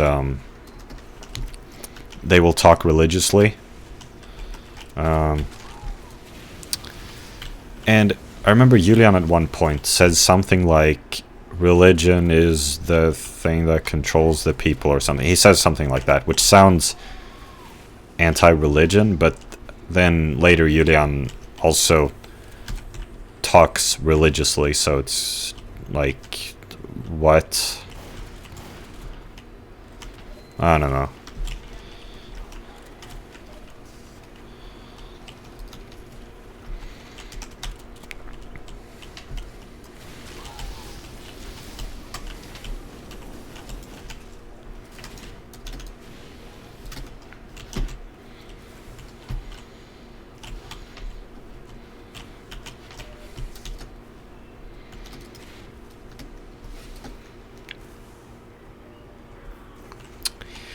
And they talk a lot about, what would you call it? Honor in battle.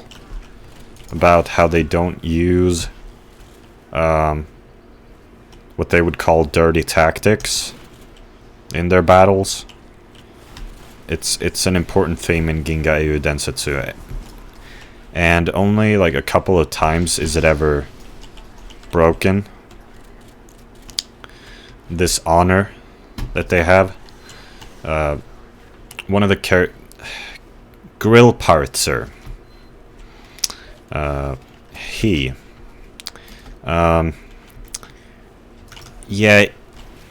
I went on the earlier episodes in which he appeared, because he's like a character, when he became important in the story, I didn't really remember him at all, but it did turn out he was actually in some earlier episodes. I'd just forgotten about him.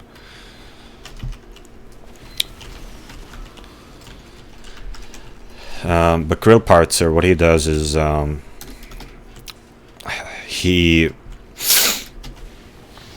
when Royenthal starts this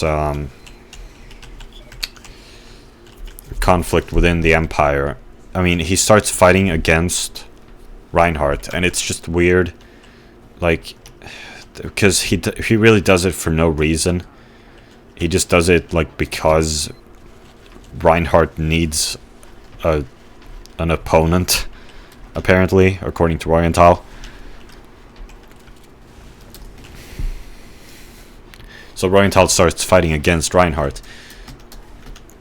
In Grill Partzer, he comes up with this plan of oh, nice, Homewrecker kill. He comes up with this plan of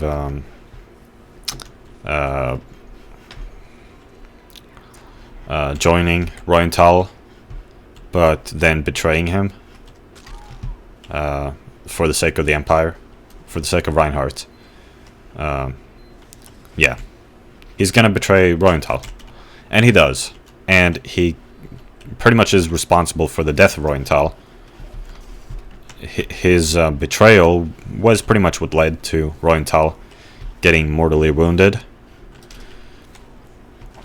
And but the thing is, because of all this honor, Reinhardt and all the others, they don't approve of what Grill Partzer did. They don't like that he betrayed Royenthal. So they sentence Grill Partzer to death or something like that. They punish him. Death, I think. But maybe not just because of the betrayal thing. It was also that, well, I don't remember. I mean, Grill Partzer, he hid some results of some investigation, but maybe that was part of the betrayal thing. I mean, he had some reason for doing it. I don't remember what it was. He might have had some good reason for doing it that I agreed with. I don't remember.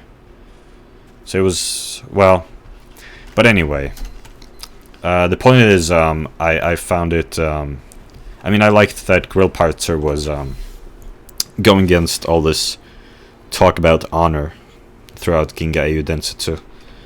Grillparzer did the betrayal thing for the sake of Reinhardt, and yeah, I mean, I thought that was wasn't so bad at all.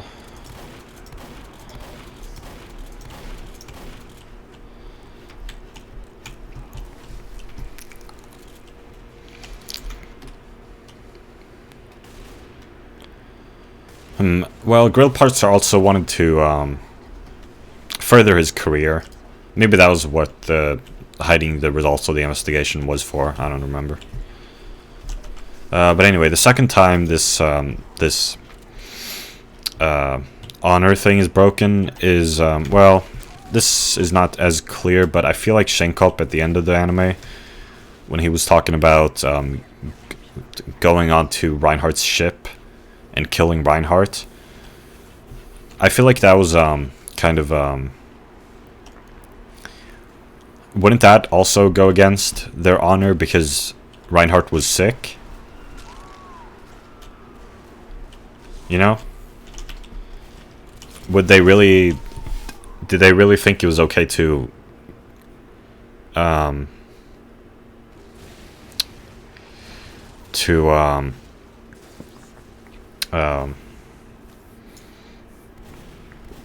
approach a sick Reinhardt in person and kill him? Did they think that was okay? I mean, I guess they would. Him being sick doesn't really... I guess that doesn't really... Well, maybe it does, though. Maybe they would... I thought they would think that that goes against all this honor that they've been talking about thus far.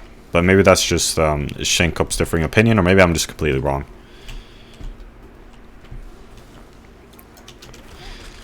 But that ends up not happening anyway. Julian visits Reinhardt, and they talk.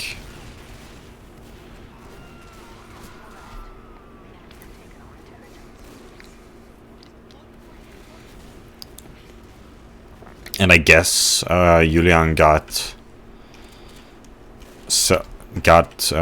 I guess for some reason I think Reinhardt granted the Free Planets Alliance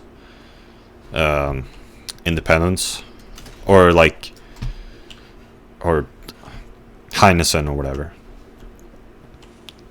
The Free Planets Alliance didn't exist anymore, really, but Heinesen. Reinhardt granted Heinesen independence, I think. What do you call that? Reformism?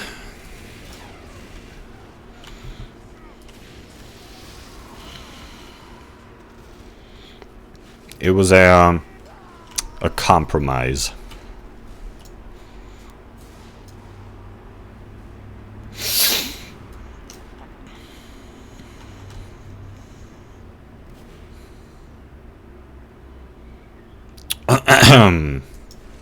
And maybe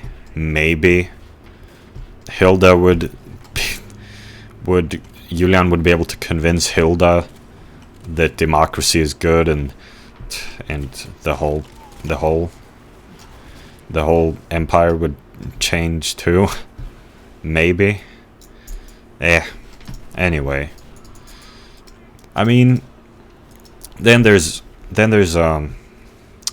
Young's political talk, and well, I guess it was slightly interesting. Maybe just a tiny bit interesting.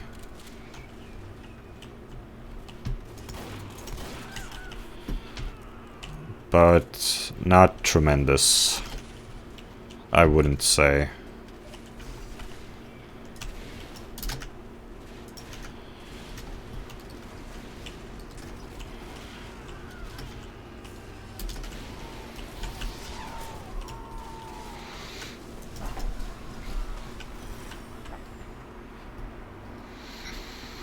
By the way, I said in one of my videos that at Young and Frederica's wedding, what's her name? Kazernu's daughter.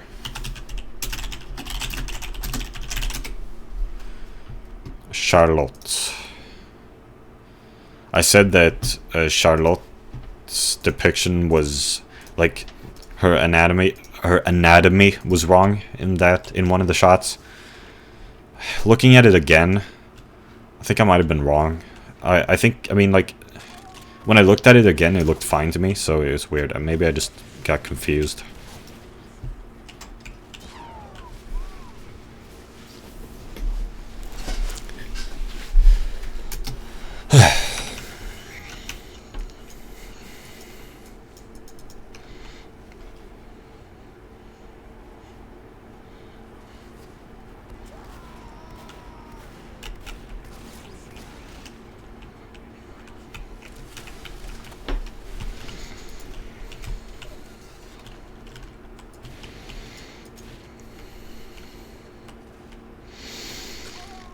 Oh yeah, and I kind of liked the visuals of that one talk that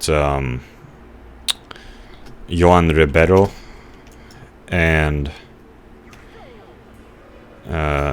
Frederica and Bucock, were those the ones? They were at this restaurant one time, this one evening, in one of the episodes, like about 32 or so,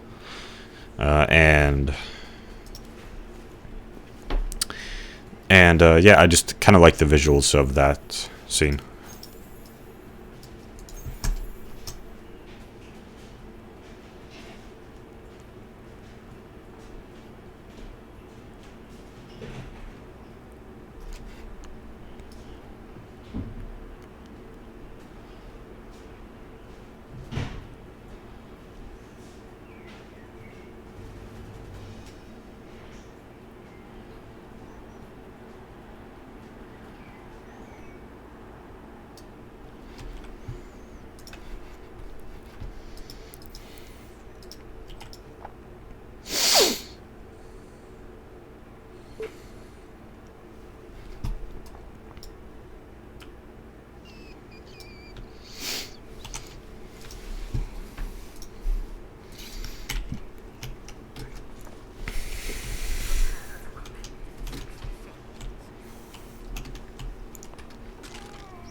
Just like, it looked kind of nice with the city and the dark sky and the fountain. Looked kind of nice.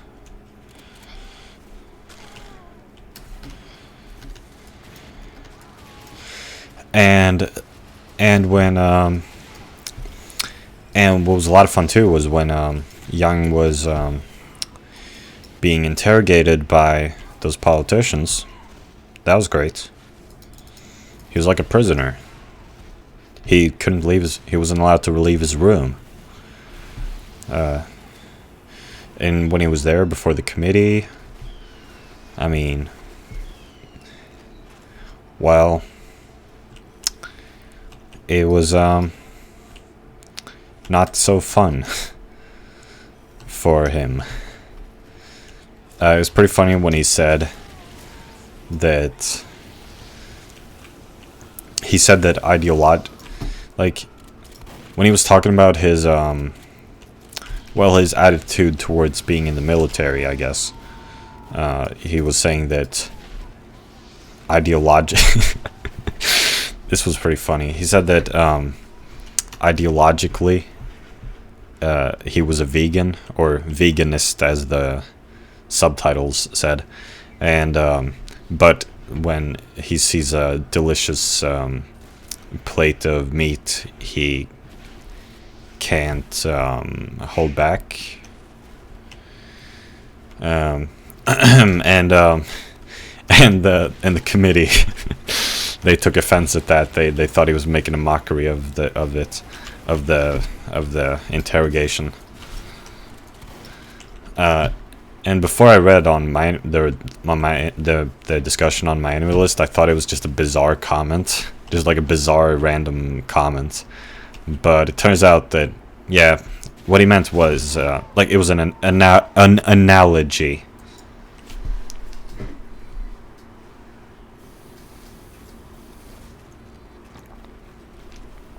I guess that even though he's ideologically opposed to all this war, he can't hold back or something.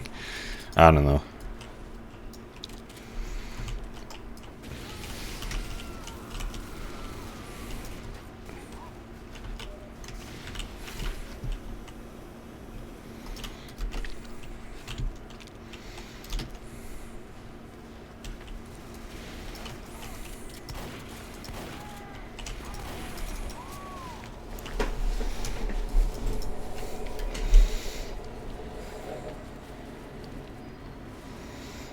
And then he revealed himself to be, like, possibly...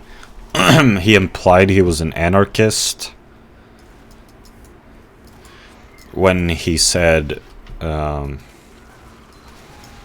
people don't necessarily need nations.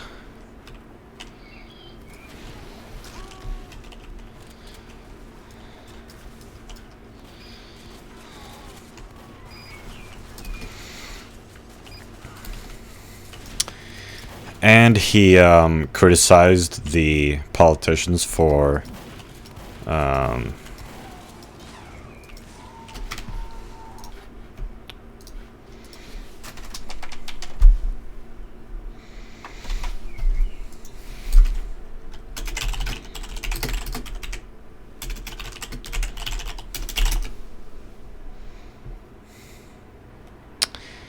war hawks is what they're called.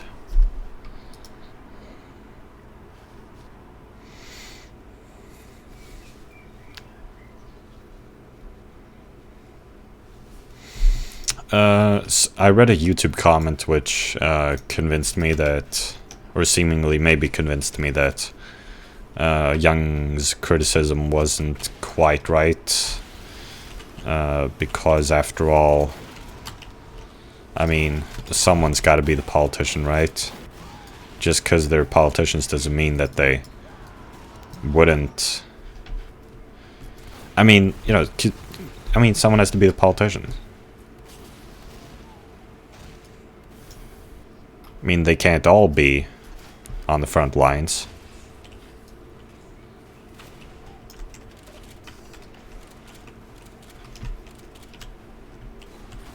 But maybe that's wrong, I don't know.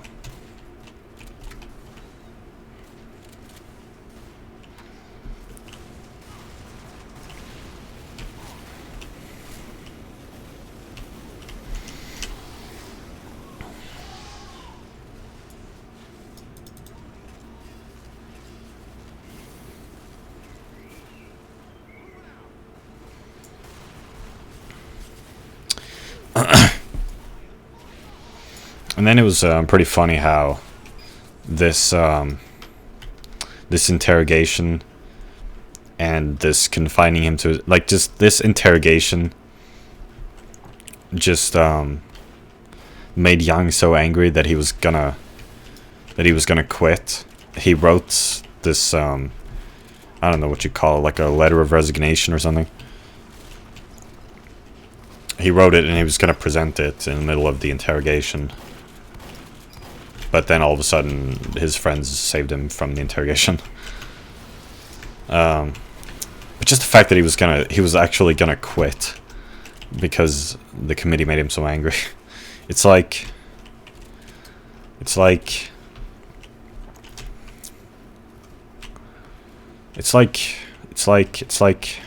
I can kind of relate to that. I mean, I've really hated sitting in classrooms, listening to other people talk about... I mean, they weren't even interrogating me. I just hate listening to other people's opinions.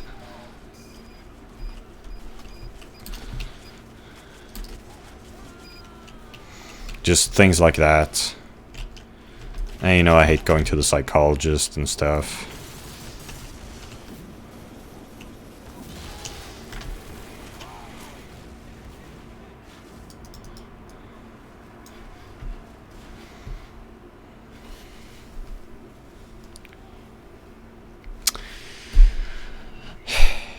Look, I don't really know how to describe this. I'm not gonna make any sense right now, but it's like, I feel like a lot of the times in Ginga Eiyuu Densetsu, like they really talk about like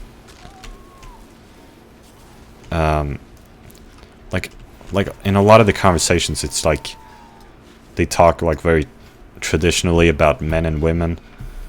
I don't know how to describe this. Look, like for instance, when in one of the episodes when Kazerne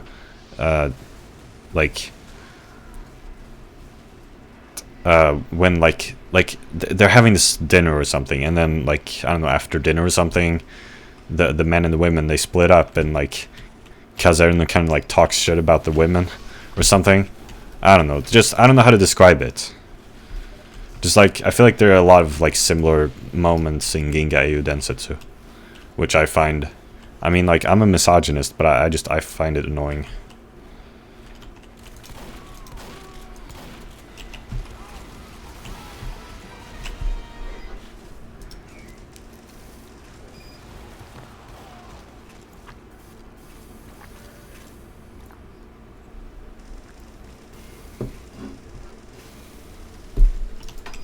I don't know, I can't explain this.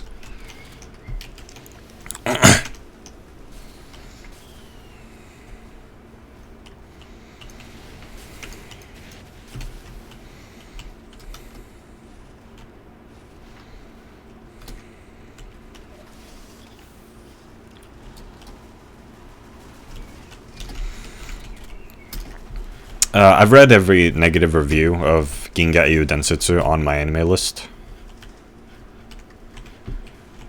And well, actually, I believe, if I remember correctly, one of the reviewers did say that at least Frederica is like, she admits how useless she is. I mean, like, in the show, pretty much like, all she can do is like make sandwiches. And maybe be like a politician after Yang dies, I guess. But it's like, I don't know. Maybe I'm wrong.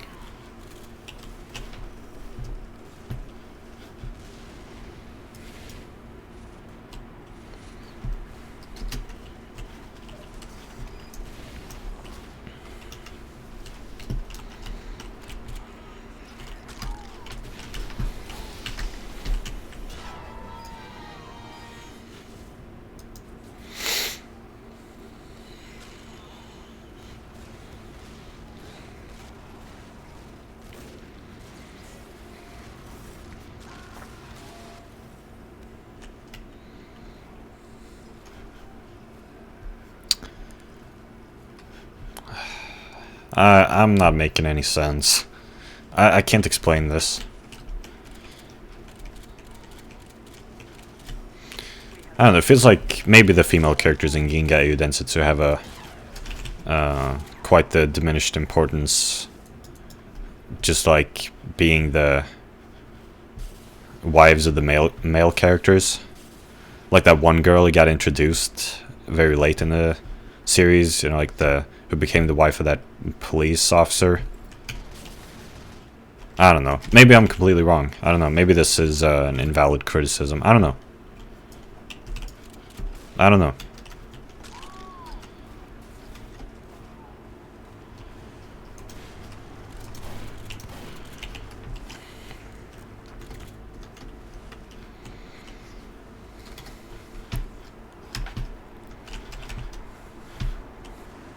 And maybe I'm virtue signaling.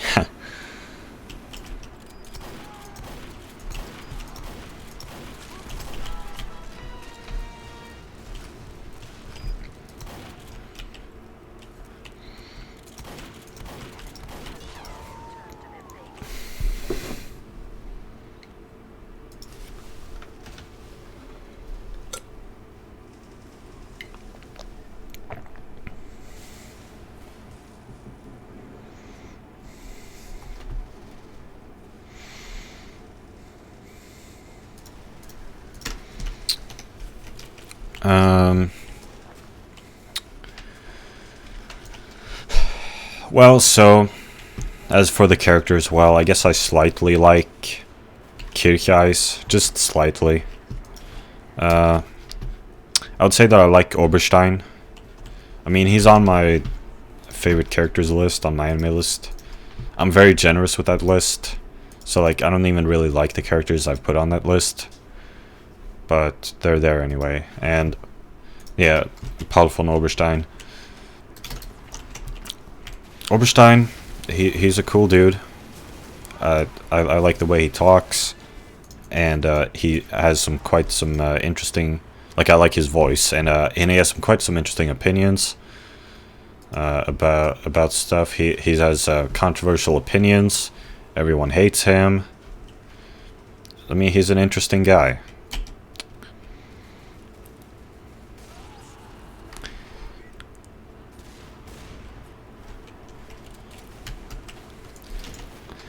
And he says he's to remain unmarried. He's like, in one of the episodes, he's like, the Oberstein line ends with me, and no one will lament it. You, Reinhardt, on the other hand.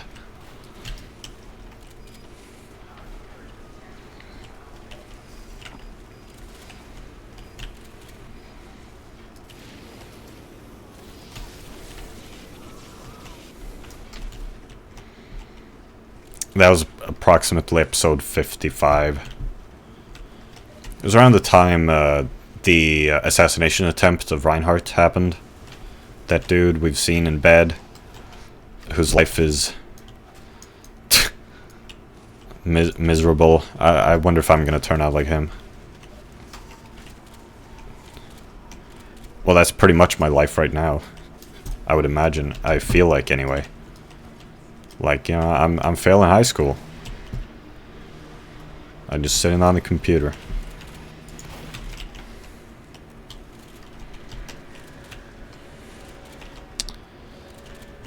But yeah, and he tries to assassinate Reinhardt, but he fails. It's kind of an interesting episode.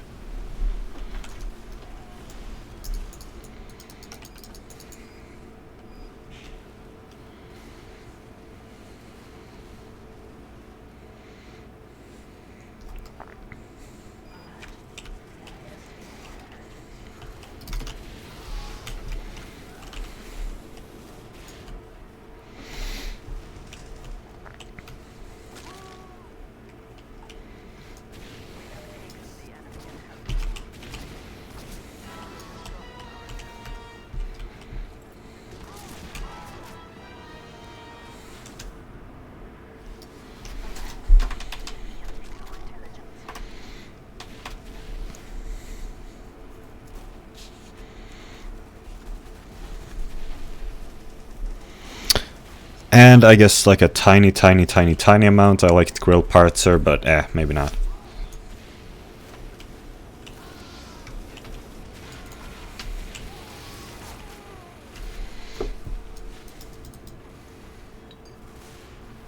Oh man, it was funny. It was kind of funny.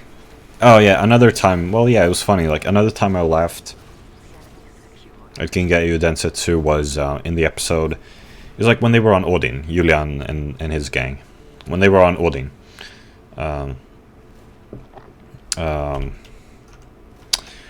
There was some woman who was cheating on her husband with Poplin. And the husband came home. And Poplin just like jumped out the window and ran. Pretty much. Or some. Well, we didn't see that, but well. Well, yeah, I mean, Poplin was running away, and the husband was shooting at Poplin from the window. And just the way Poplin looks when he's running away just is really funny. Like, the expression on his face. And like how he says, like, I didn't expect the husband to come home. It's funny.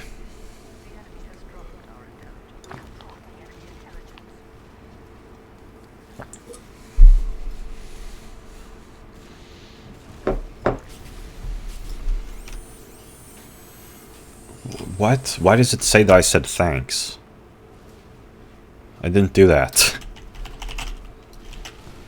Whoa, what am I doing? What? What the hell? What did I press to do that? F. What does that do? F, F, F, F. Inspect target or item. Huh.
Okay, yeah, I gotta talk about this. The soundtrack of Ginga Eiyuu Densetsu. Well, I don't really like it. The people generally talk about the music used in the episodes, which, yeah, I don't like that music. I mean, it's a lot of, like, I don't know, classical music and stuff. I don't like it. I actually wrote some Ginga Eiyuu Densetsu notes. Just small things here and there from episodes which stood out to me. Oh, I wrote down where Julian said something religious. Episode 109, 16 minutes and 50 seconds. But I didn't write down where he criticized religion.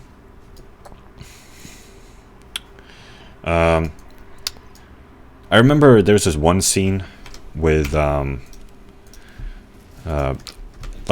this dinner scene. I don't know if it was dinner, but like it was Roy and Tal and Mittermeier at a table in like Mittermeier's house or something. And the music, and the background music was kind of cool. So I could go back and look at that. It was kind of cool, the music in that scene, I think.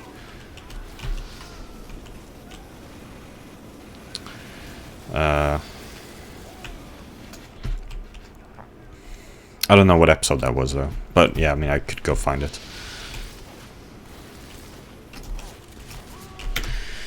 I wrote in my notes that episode 78, 0 minutes and 35 seconds, crazy music. Yeah, so I think there was like some really dissonant sounding music in that episode.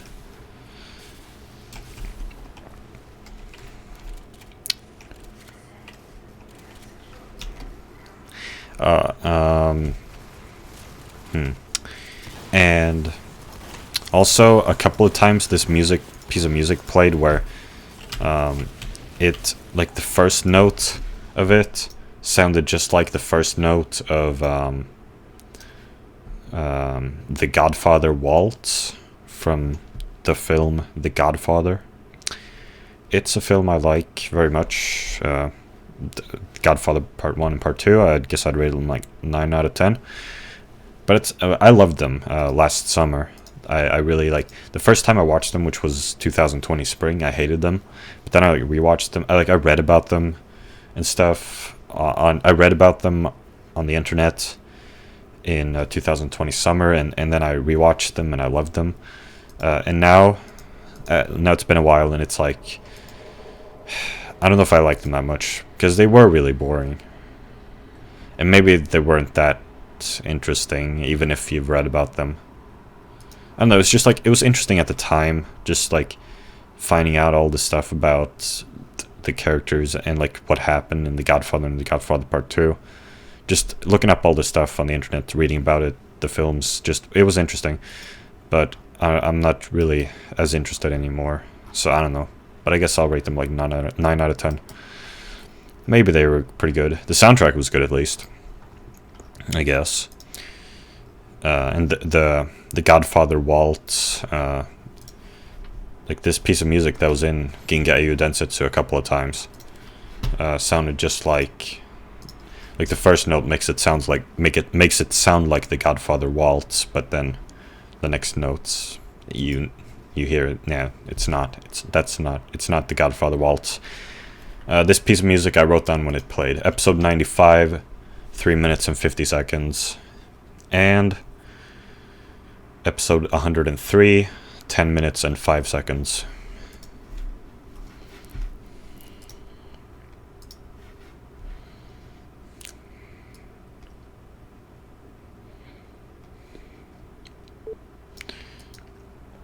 Okay, and in episode 102, I thought they were really stupid.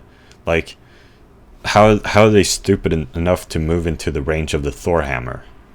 Like, they were attacking Iserlohn Fortress, and they moved into the range of the Thor hammer. Like, that seems really stupid to me. At the same time, I don't really know what the alternative is, other than maybe use more than 2 fleets. They only had 2 fleets. If you want to defeat an army which has the Iserlohn Fortress, maybe use more than 2 fleets, because then you could, like, all attack at the same time, which means that the Thor hammer can't shoot down every fleet, right? So that way you could defeat them. And they actually do that later in the series. So it's like, why didn't you just do that the first time? The characters were just incredibly stupid. That is pretty much what happens a lot of the time. The Empire side is just incredibly stupid, so that the Alliance can win despite being very outnumbered.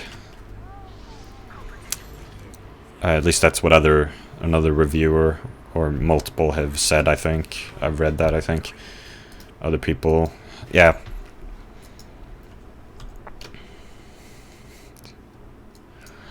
But anyway, back to the music.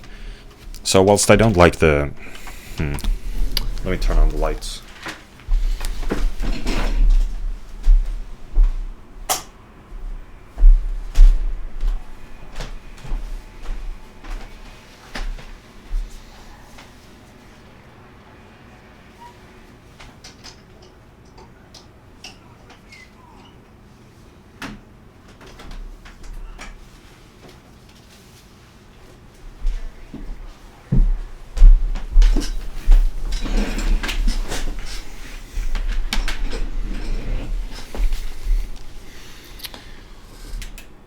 I don't know if I've talked about this lamp next to me.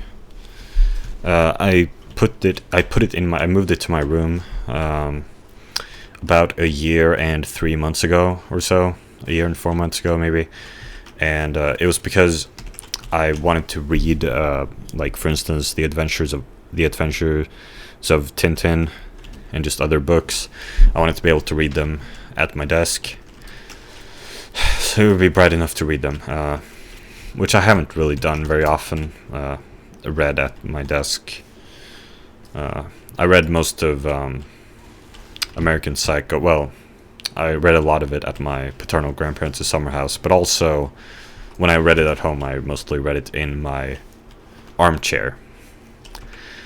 But anyway, I don't know if I've... Sorry. I don't know if I've talked about this lamp, but it only stays lit for like 3 minutes, and then it just turns off. Like, it can't be lit for more than 3 seconds.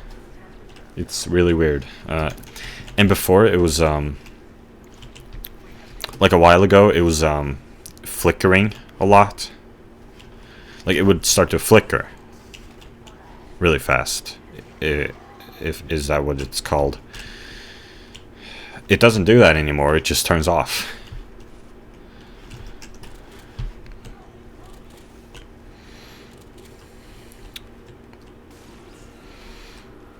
So yeah, the roof lamp is not that strong, so it's pretty dark in my room. Not as dark as Mr. S in his old room, though. That lamp was really weak.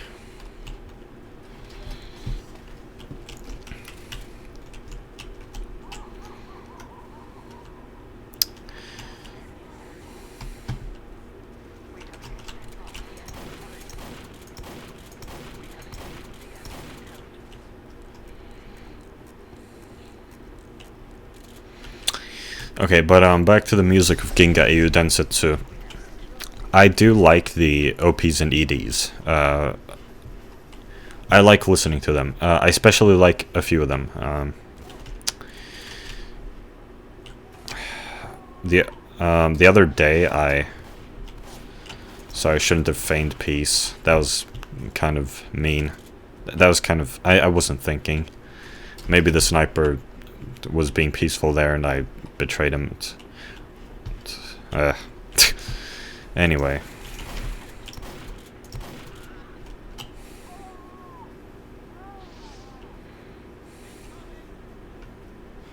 What the frick are we doing in this server? Well, whatever. I can actually just join another one. Alright, so... I like... OP1, ED1, and ED3. I especially like those. I like those very much.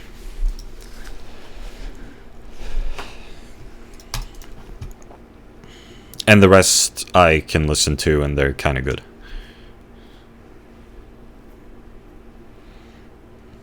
I listened to all of them yesterday.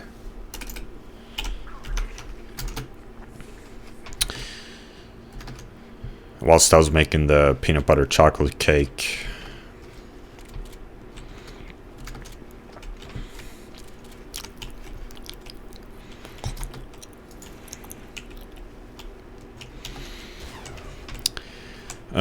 Yeah, I like...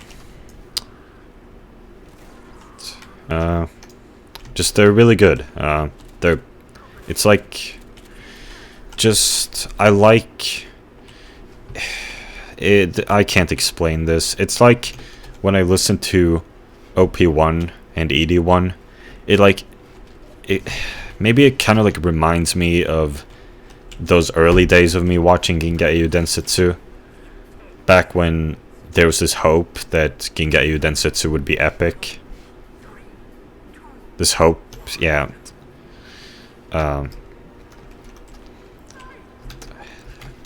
Because the OP1 and ED1, they sound really...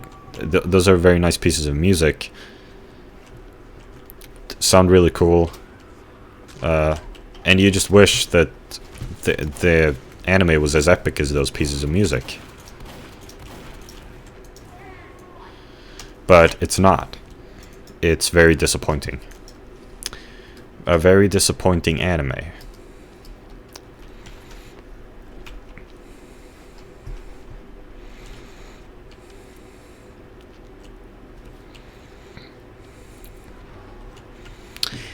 I very much like those pieces of music. I was surprised when I went back and watched OP1.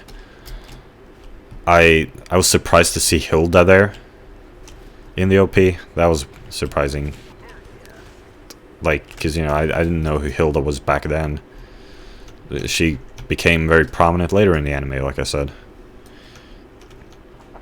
And, well, Oberstein too. Just, yeah. Oberstein was in the OP too. OP as well, not OP2. TWO. I meant OPTOO.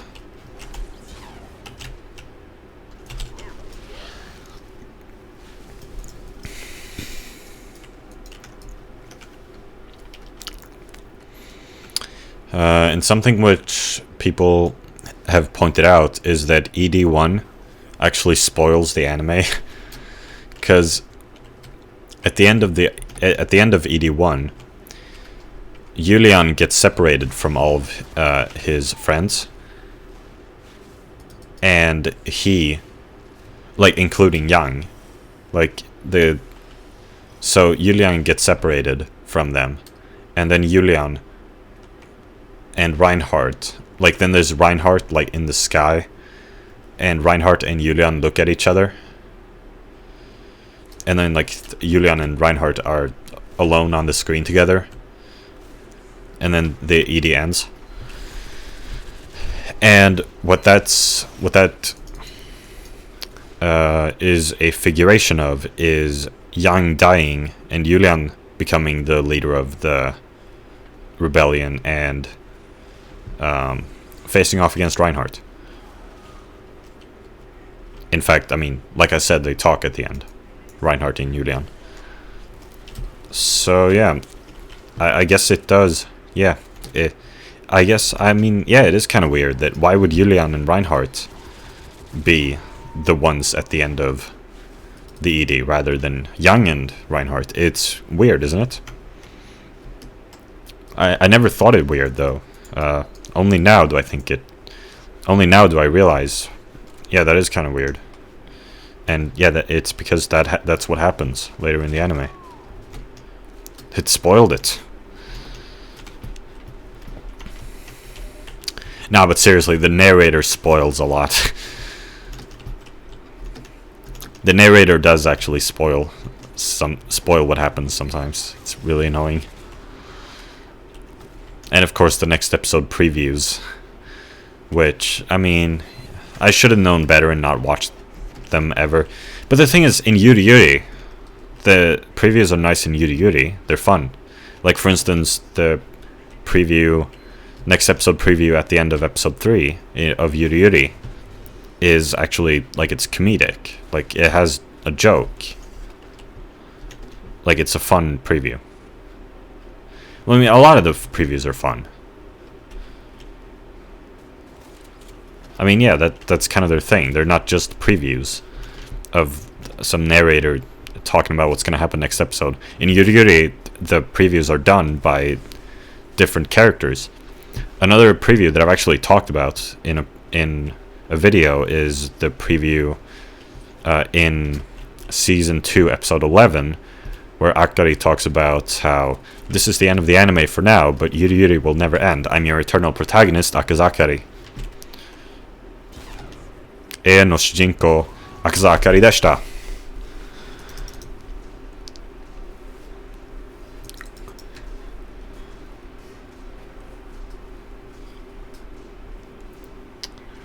So the previews are indeed worth watching in Yuri Yuri. Though it's true that they do spoil. I mean, next episode previews are indeed inherently spoiling, but so it kind of leaves you conflicted as to whether to watch them in Yuri Yuri. I guess what you should do is maybe should do is watch the episode, like watch after you've watched season 1 episode 3. You skip the next episode preview, you watch season 1 episode 4, and then go back to season 1 episode 3 and watch the preview after you watch season 1 episode 4. I guess that would be the ideal way to do it.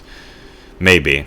That doesn't matter to me though. I don't have to think about that though, because I've already watched Yuri Yuri, so there's no problem with spoiling. I mean, also it's slice of life, so it's completely different. There's not really any spoiler. Like, I talk about this because in the next episode preview that I and a lot of other people were bothered by was the one which spoiled Kirchheis's death.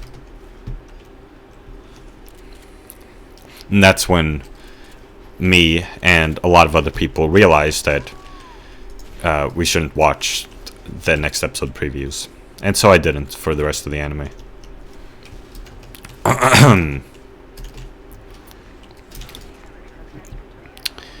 Maybe it would be worth watching them though in Yuri Yuri if you're watching it for the first time, but again, I don't need to think about that. Does not matter to me now.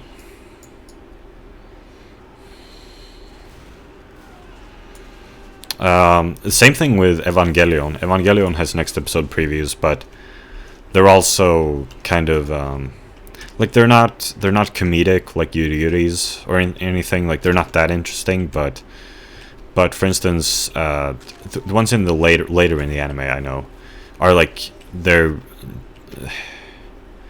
really bad. Like they're very rudimentary drawings for some reason, and sometimes they show something that doesn't even happen. I believe the next episode preview in episode 24, which shows 25, doesn't even show anything that happens in 25. It shows what happens in the end of Evangelion, first half of end of Evangelion, 25 apostrophe. Like what they were planning to show, I guess, but I mean they couldn't because it's an episode of the anime and they don't have time. Or something. I mean, it was just really weird. Like they're just weird rudimentary drawings in the next episode, some of the next episode previews in Evangelion.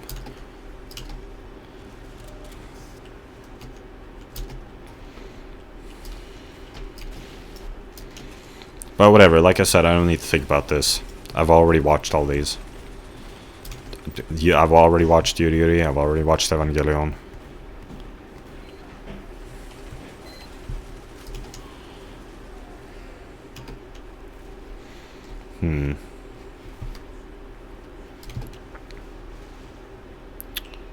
I'm trying to remember if Death Note has next episode previews.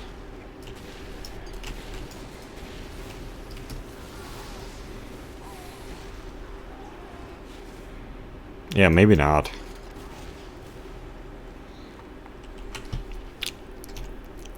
Oh yeah, and Lucky Star has.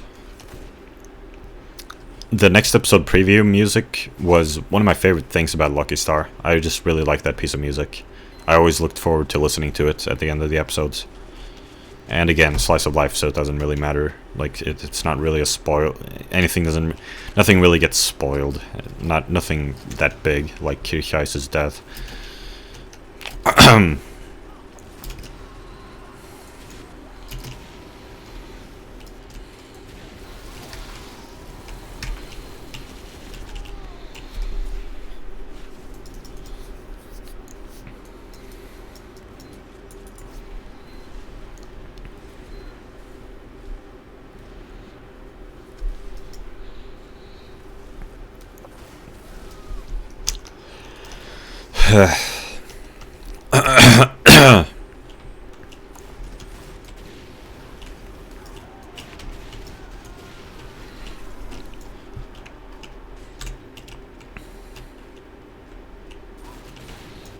Why was I talking about this? Well, because I don't know. Well, because it was an example of a spoiler, right? I mean, the narrator spoils and the... Well, why was I even talking about that in the first place? Well, whatever. It's a thing to talk about. Whatever.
Yeah.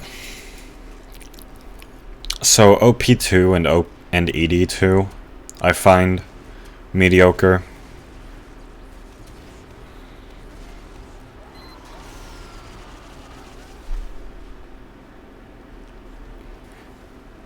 OP3, I find, well, a little bit above, like a little bit better than OP2 and ED2, I guess.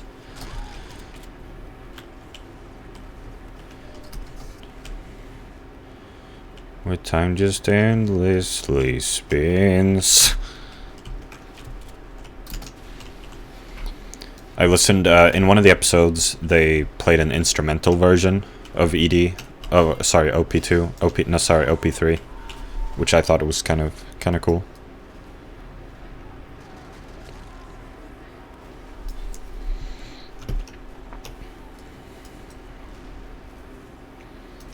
It was at the start of one of the episodes, because, you know, sometimes they do that thing where they have things happen during the ED. I don't know if they usually do that during the OP, but, well, they did it one time at least, the time I'm just talking about right now. And I like ED3. It's the only 2-minute one. It's 2 minutes long instead of 1.5 minutes. And it's good. I like that ED. I like that song. I mean, I don't really like any of these visually, by the way. I guess I should clarify that. I don't like any of these visually, pretty much. Except I thought maybe OP1 was slightly interesting visually. Maybe. But that's about it.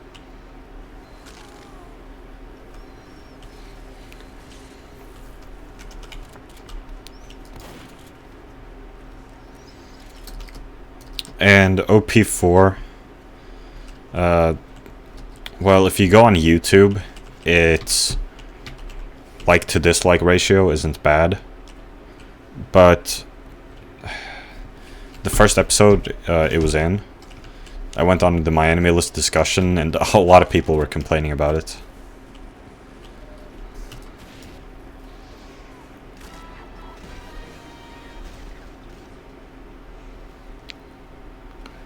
Yeah, I don't like it, really.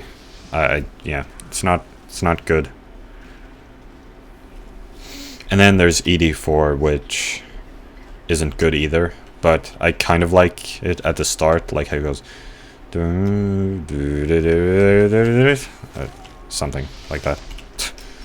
It sounds pretty cool at the start, but then the rest of the song is bad.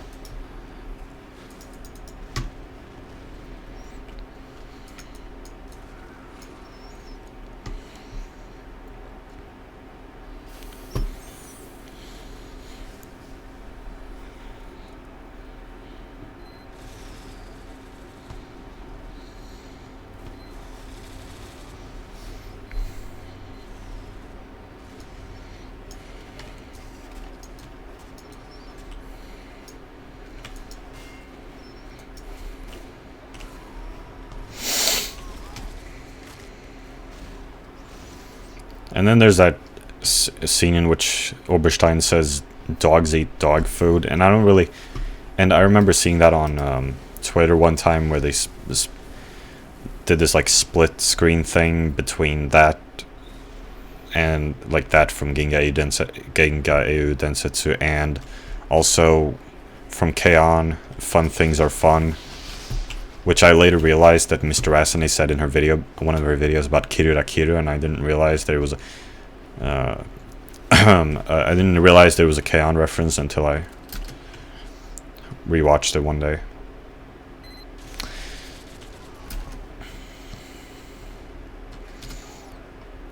Because, yeah, I hadn't seen that Fun Things Are Fun was in K-On!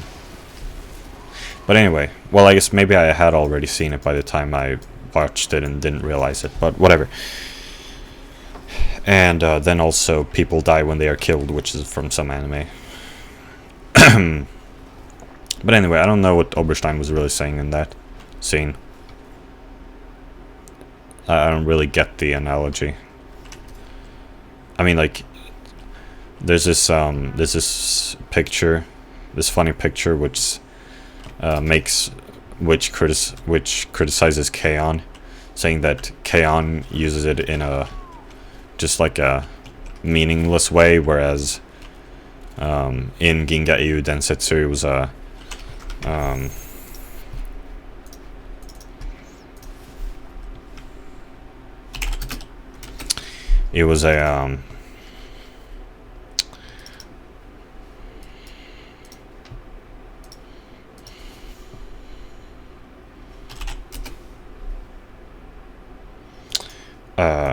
and this is the split screen, by the way.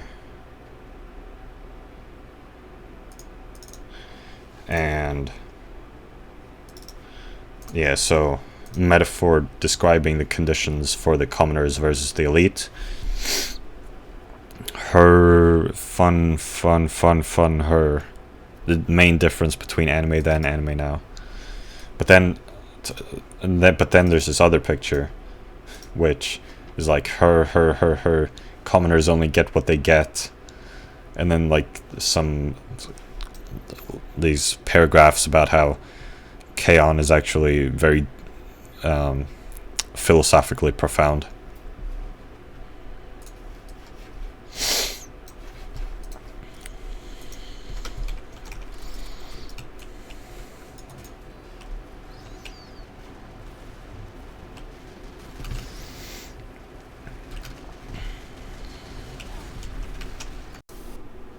Oh, also, Julian had an unrequited crush on Frederica. That's relatable. But he drank a lot of alcohol after Young and Frederica became engaged. I've never drunk alcohol. I'm not planning to.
Is that a bot?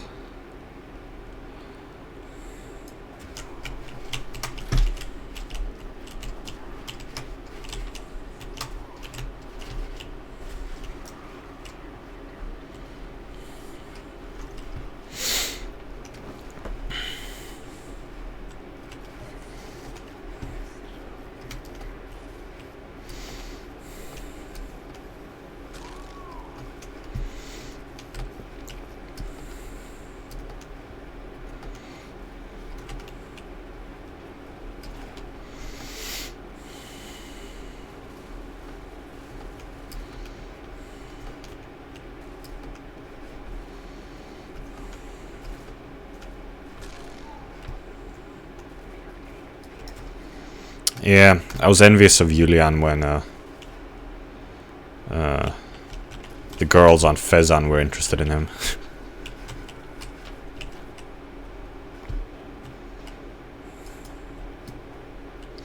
And then he's at this party, like, and this dude talks, or like these multiple dudes. This one dude talks to him about the onnanoko, and he has this look on his face. Oh, lumberjack achievement. Kill 3 people with your axe in 1 life. Oh wow, that's cool. He has this look on his face. I can show you.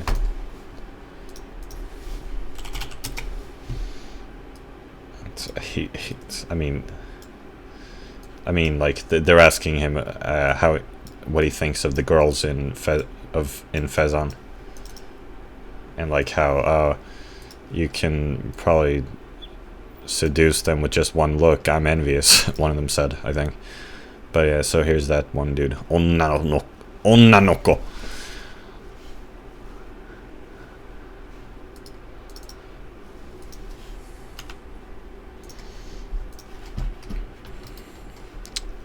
And Julian actually, he starts talking like politically at that party, and he gets like kicked out because he's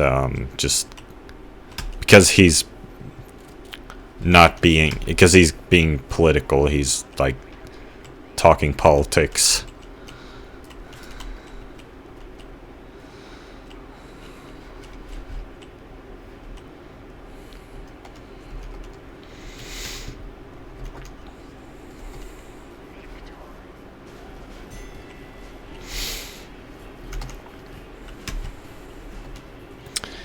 Like, they get mad at him because he's like debating people, pretty much.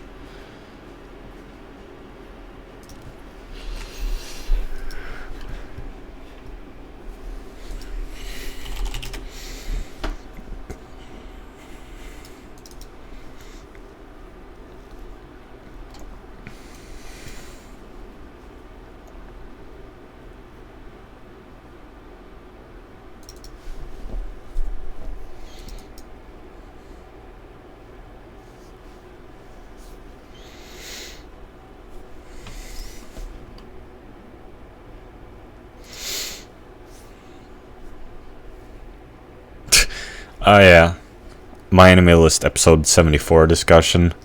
Someone said, I wonder why does Julian mind so much about Kate Rose hating him? And someone replied, the reason is about as subtle as a club round the head.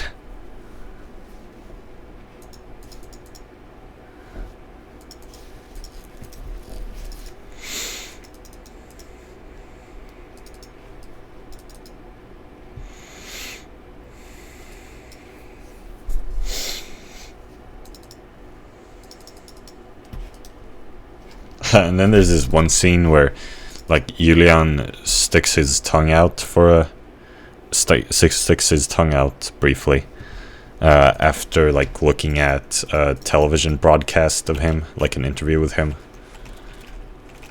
And after that he meets Frederica. Like yeah, I mean yeah, just after that, yeah. I don't know if meet is the right word. Well, you know, well, just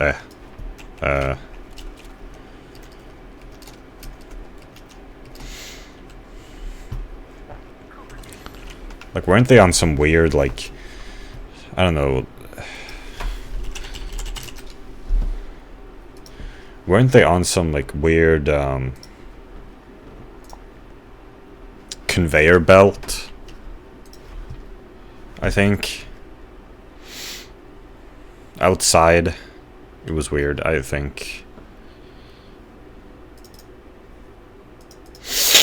And then in episode 107, I believe, like, I believe this was him. Like, either just him or someone else too. Like, doctors or the doctor. Like, Reinhardt got sick and people were blaming the doctors or the doctor or whatever, and for not being able to save Reinhardt. I felt bad for the doctors or the doctor. I don't remember if there was one or multiple. Because sometimes you just can't do anything. I mean, a doctor can't cure everything.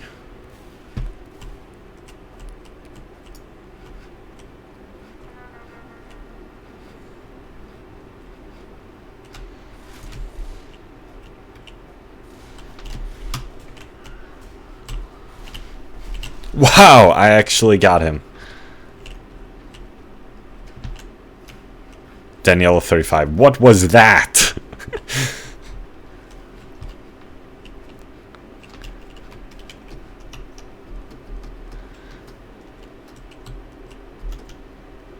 The Pyro Knight.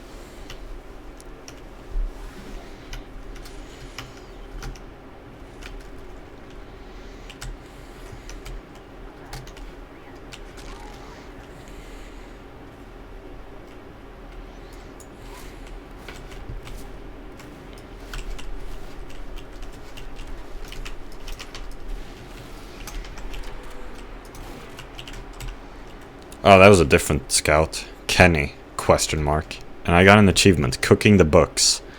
Ignite 5 enemies carrying your intelligence.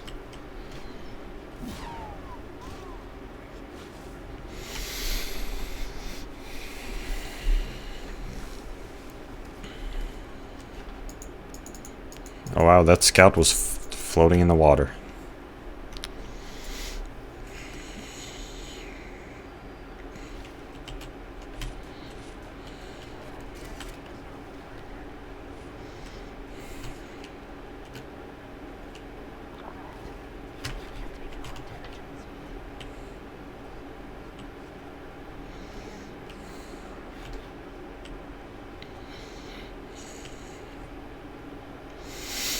Oh, there?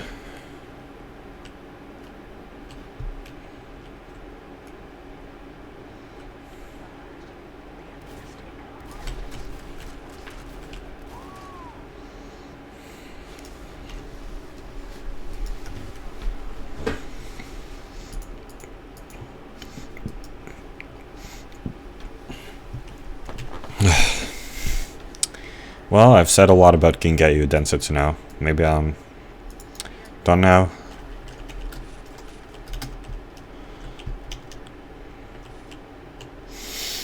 I guess it was slightly interesting when they were gonna execute Young.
Dropped by Kenny.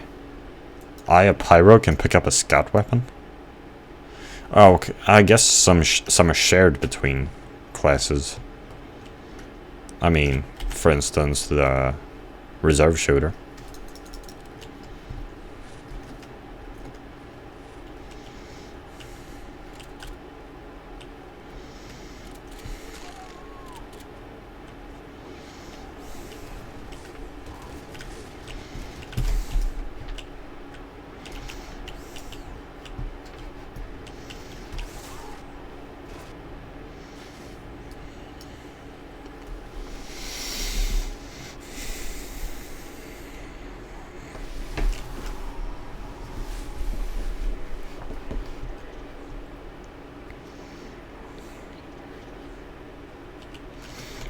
How long might this video be?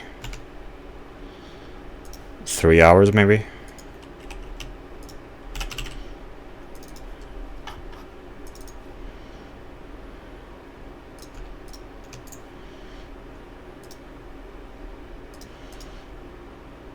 Yeah. Yeah, 3 hours. Well, not even 3 hours yet. Almost 3 hours. It is 22:52 o'clock. Should I render this tonight? But it takes a long time. I don't want to go to bed too late. Well, I did sleep in quite late this morning. So I guess I can stay up, but I've let my sleep go a bit too far again. Just a bit this time, but it could get worse.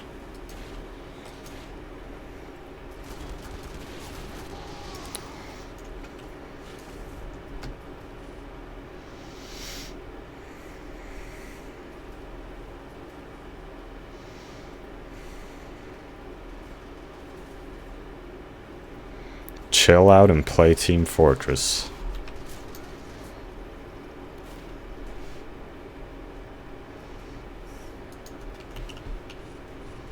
Yes. No. Why? Only fat scout. Yes.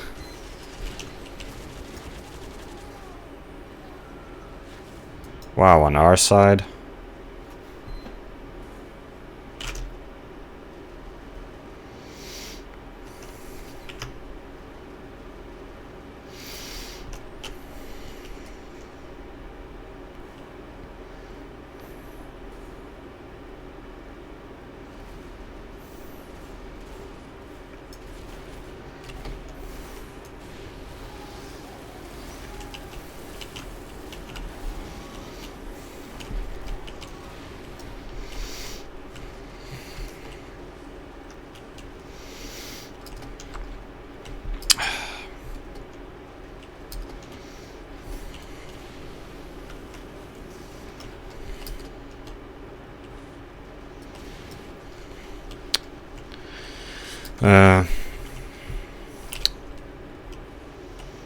Yeah, I guess that's all I have to say about Ginga Eiyuu Densetsu, maybe.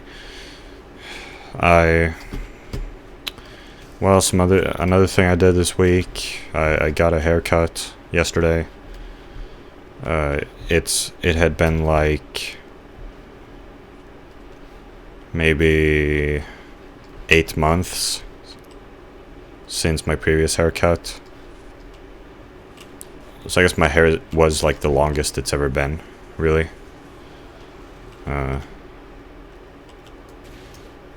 Yeah, I guess I would say so.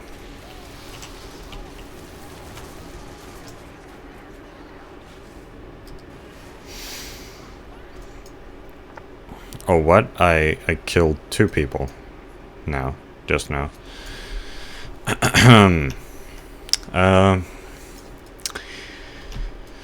Yeah, it's nice to have short hair.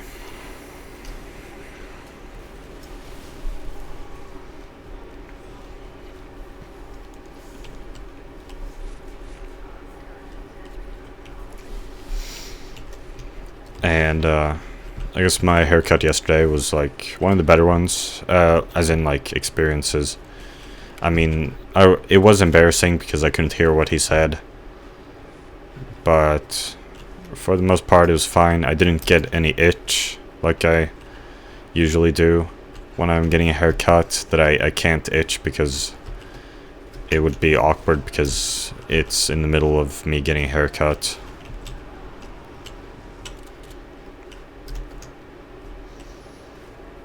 Yeah, and I don't remember. I didn't feel any like hair on like my neck or like under my neck, like at the top of my back or whatever. Like I didn't feel any hair around my neck afterwards, like there is sometimes. So it was good.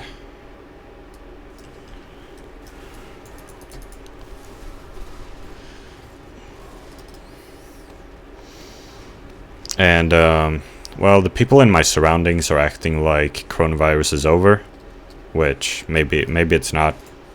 Maybe you're supposed to still wear a mask and stay home. But people in my surroundings are acting like it's over. And so, I mean, we went to a restaurant after my haircut and we went grocery shopping. It was nice. It's quite nice to be able to do things like that again. Surprisingly so. I didn't think I would appreciate it. I didn't think I would appreciate it very much, but it kind of felt like I did. Though I hesitate to celebrate because maybe there will be another virus right after coronavirus. I guess it's possible to get that unlucky.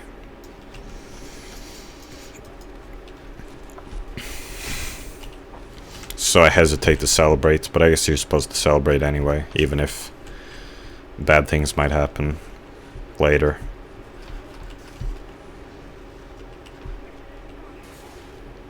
But yeah, I hesitate to celebrate. Sometimes, I guess. And today I watched JCS. Yeah, today I watched JCS Jim Can't Swim Criminal Psychology's new video. JCS Criminal Psychology, I've talked about this channel before, I think, but... Well, yeah, but this channel kind of confuses me, because I don't really get it. Like, I know who the narrator is, but I don't really know who else is behind the channel. Like, who is...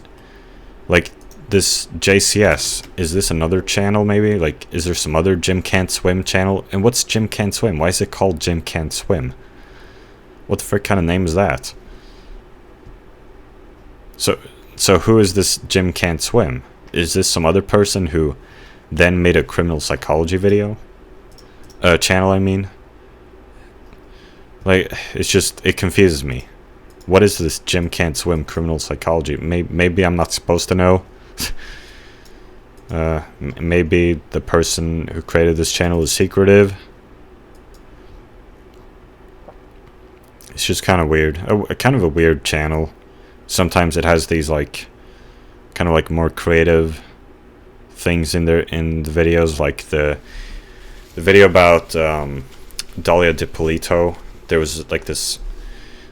It happened in Florida, so there's this intro. There's this intro showing a bunch of things happening in Florida to some music. I've been to Florida in 2014.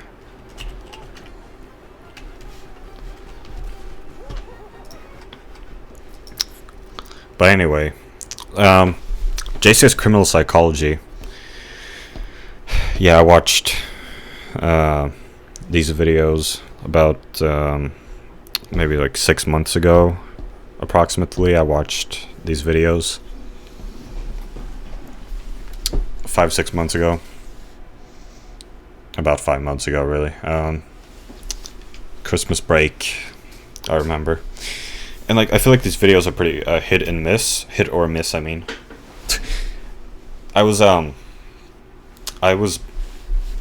earlier today. I was thinking about talking about this. So like, I was going through this, talking to myself in my head, as if I'm making a video, and I said the exact same thing there just now. Hit and miss instead of hit or miss. It happened again.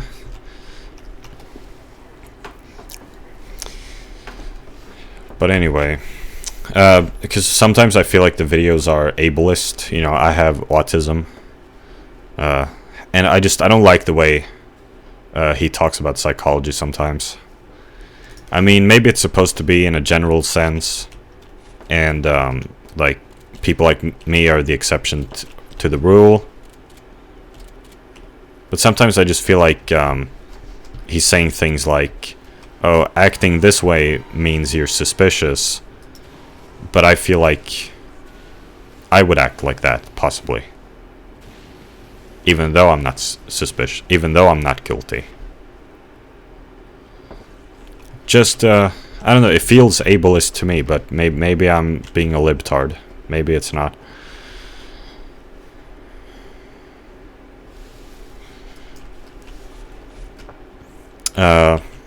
I don't like the comments, though, especially. I don't like the comment sections. They're really just... they feel even more hateful. Like, they feel mean. The comments. So I don't read the comments anymore. Not a lot. I only read like 4 comments on this recent video.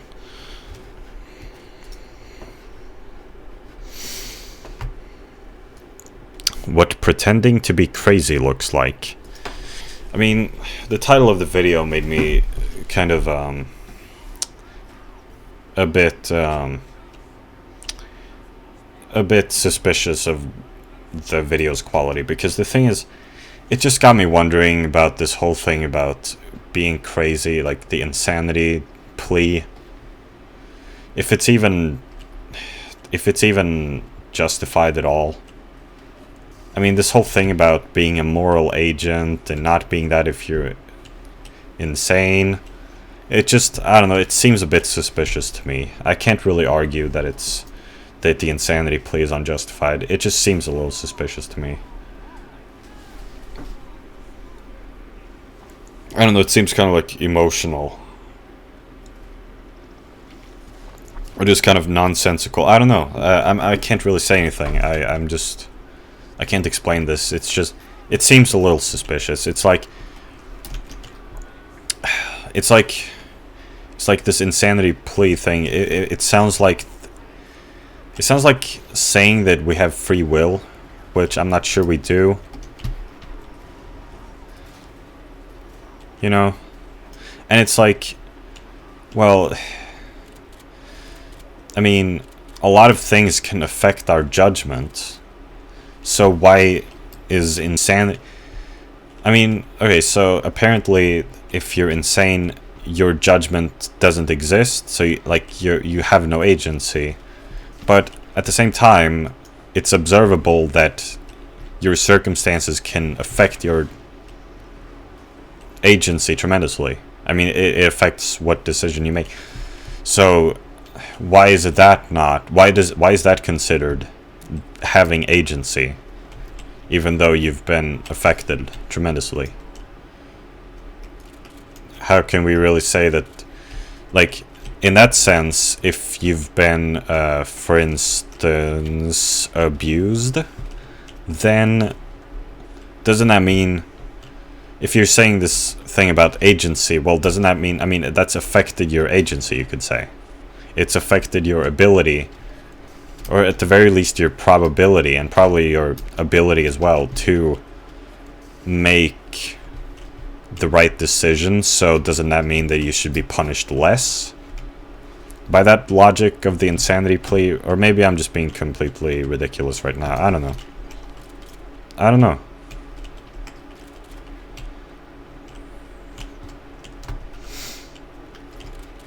Just seems a little suspicious to me, but I can't argue this.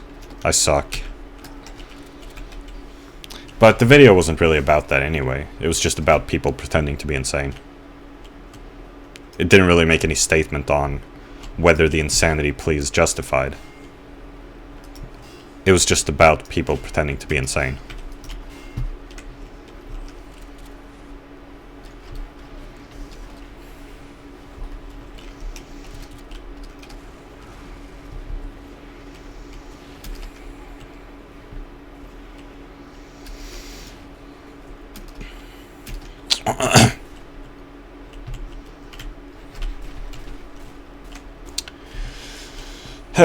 And this week I also watched, like over the past couple of days, like today and yesterday, I think, yeah, I think, I watched H Bomber Guy's new video.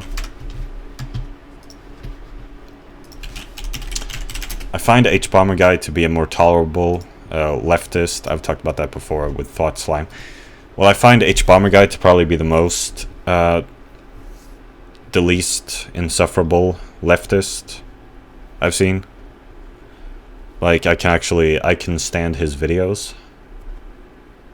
I mean, yeah, I mean, I can tolerate his videos. They don't make me angry. Very much, anyway.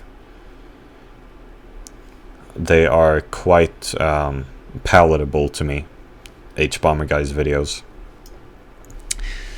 He made a video about vaccines. It was a good video. But maybe I'm a sheep.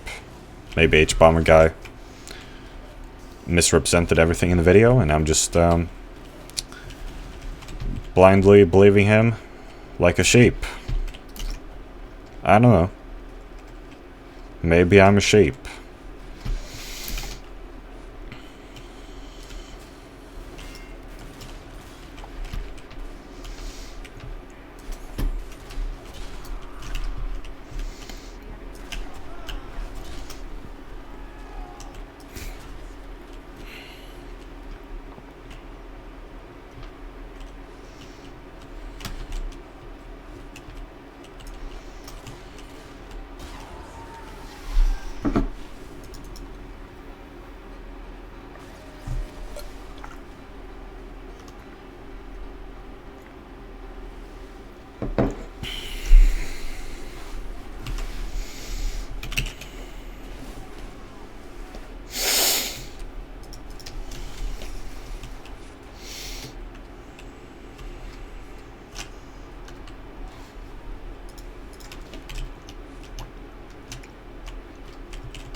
H Bomber Guy has made some very long videos.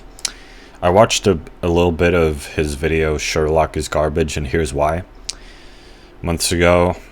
I've been planning to continue watching it, but I haven't. And I skipped to the middle of his video Ruby is Disappointing and Here's Why. And he made this comparison between, like, I mean, he talked about how the people who made Ruby were inspired by Cowboy Bebop, but they completely fucked it up.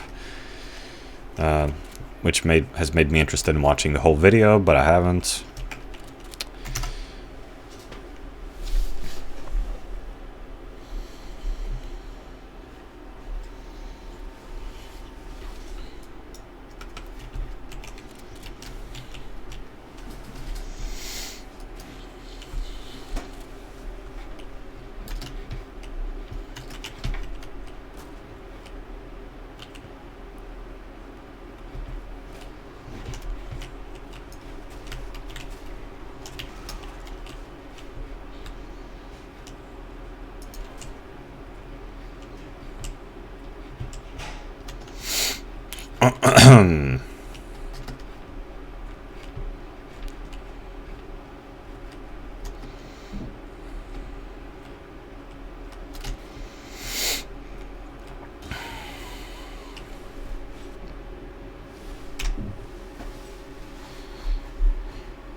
And I still haven't read any more Azumanga Daioh.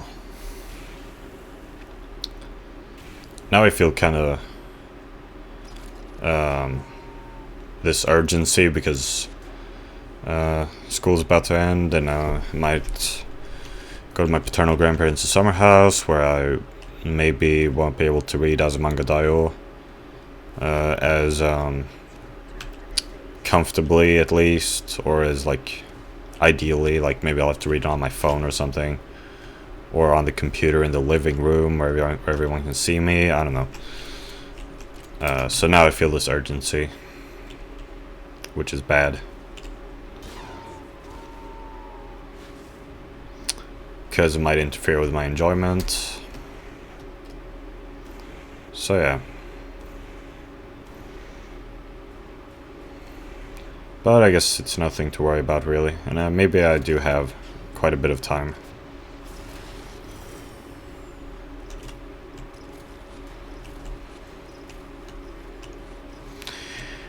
We might not go there right after school ends. Well, whatever. And still I have quite a bit of time. Well, whatever. Point is I feel this urgency, which is bad.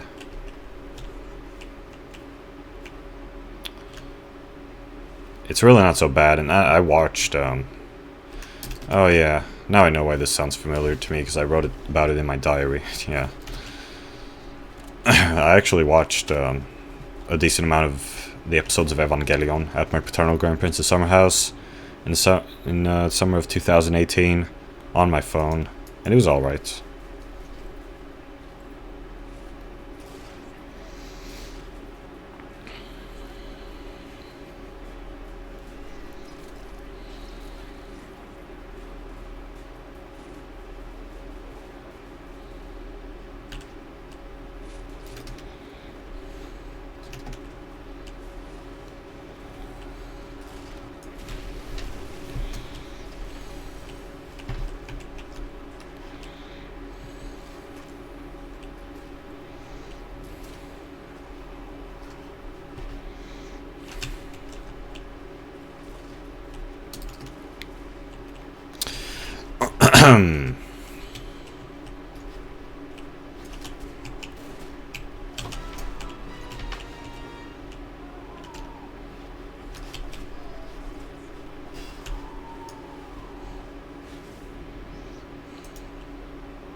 And also, again, I think I've said that before, I have very high expectations of Azumanga Daioh, which I guess is a bad thing. Like, I'm demanding it be like a 10 out of 10 at this, like, yeah. I'm demanding it. Pretty much. Like, it just has to be. I've decided it.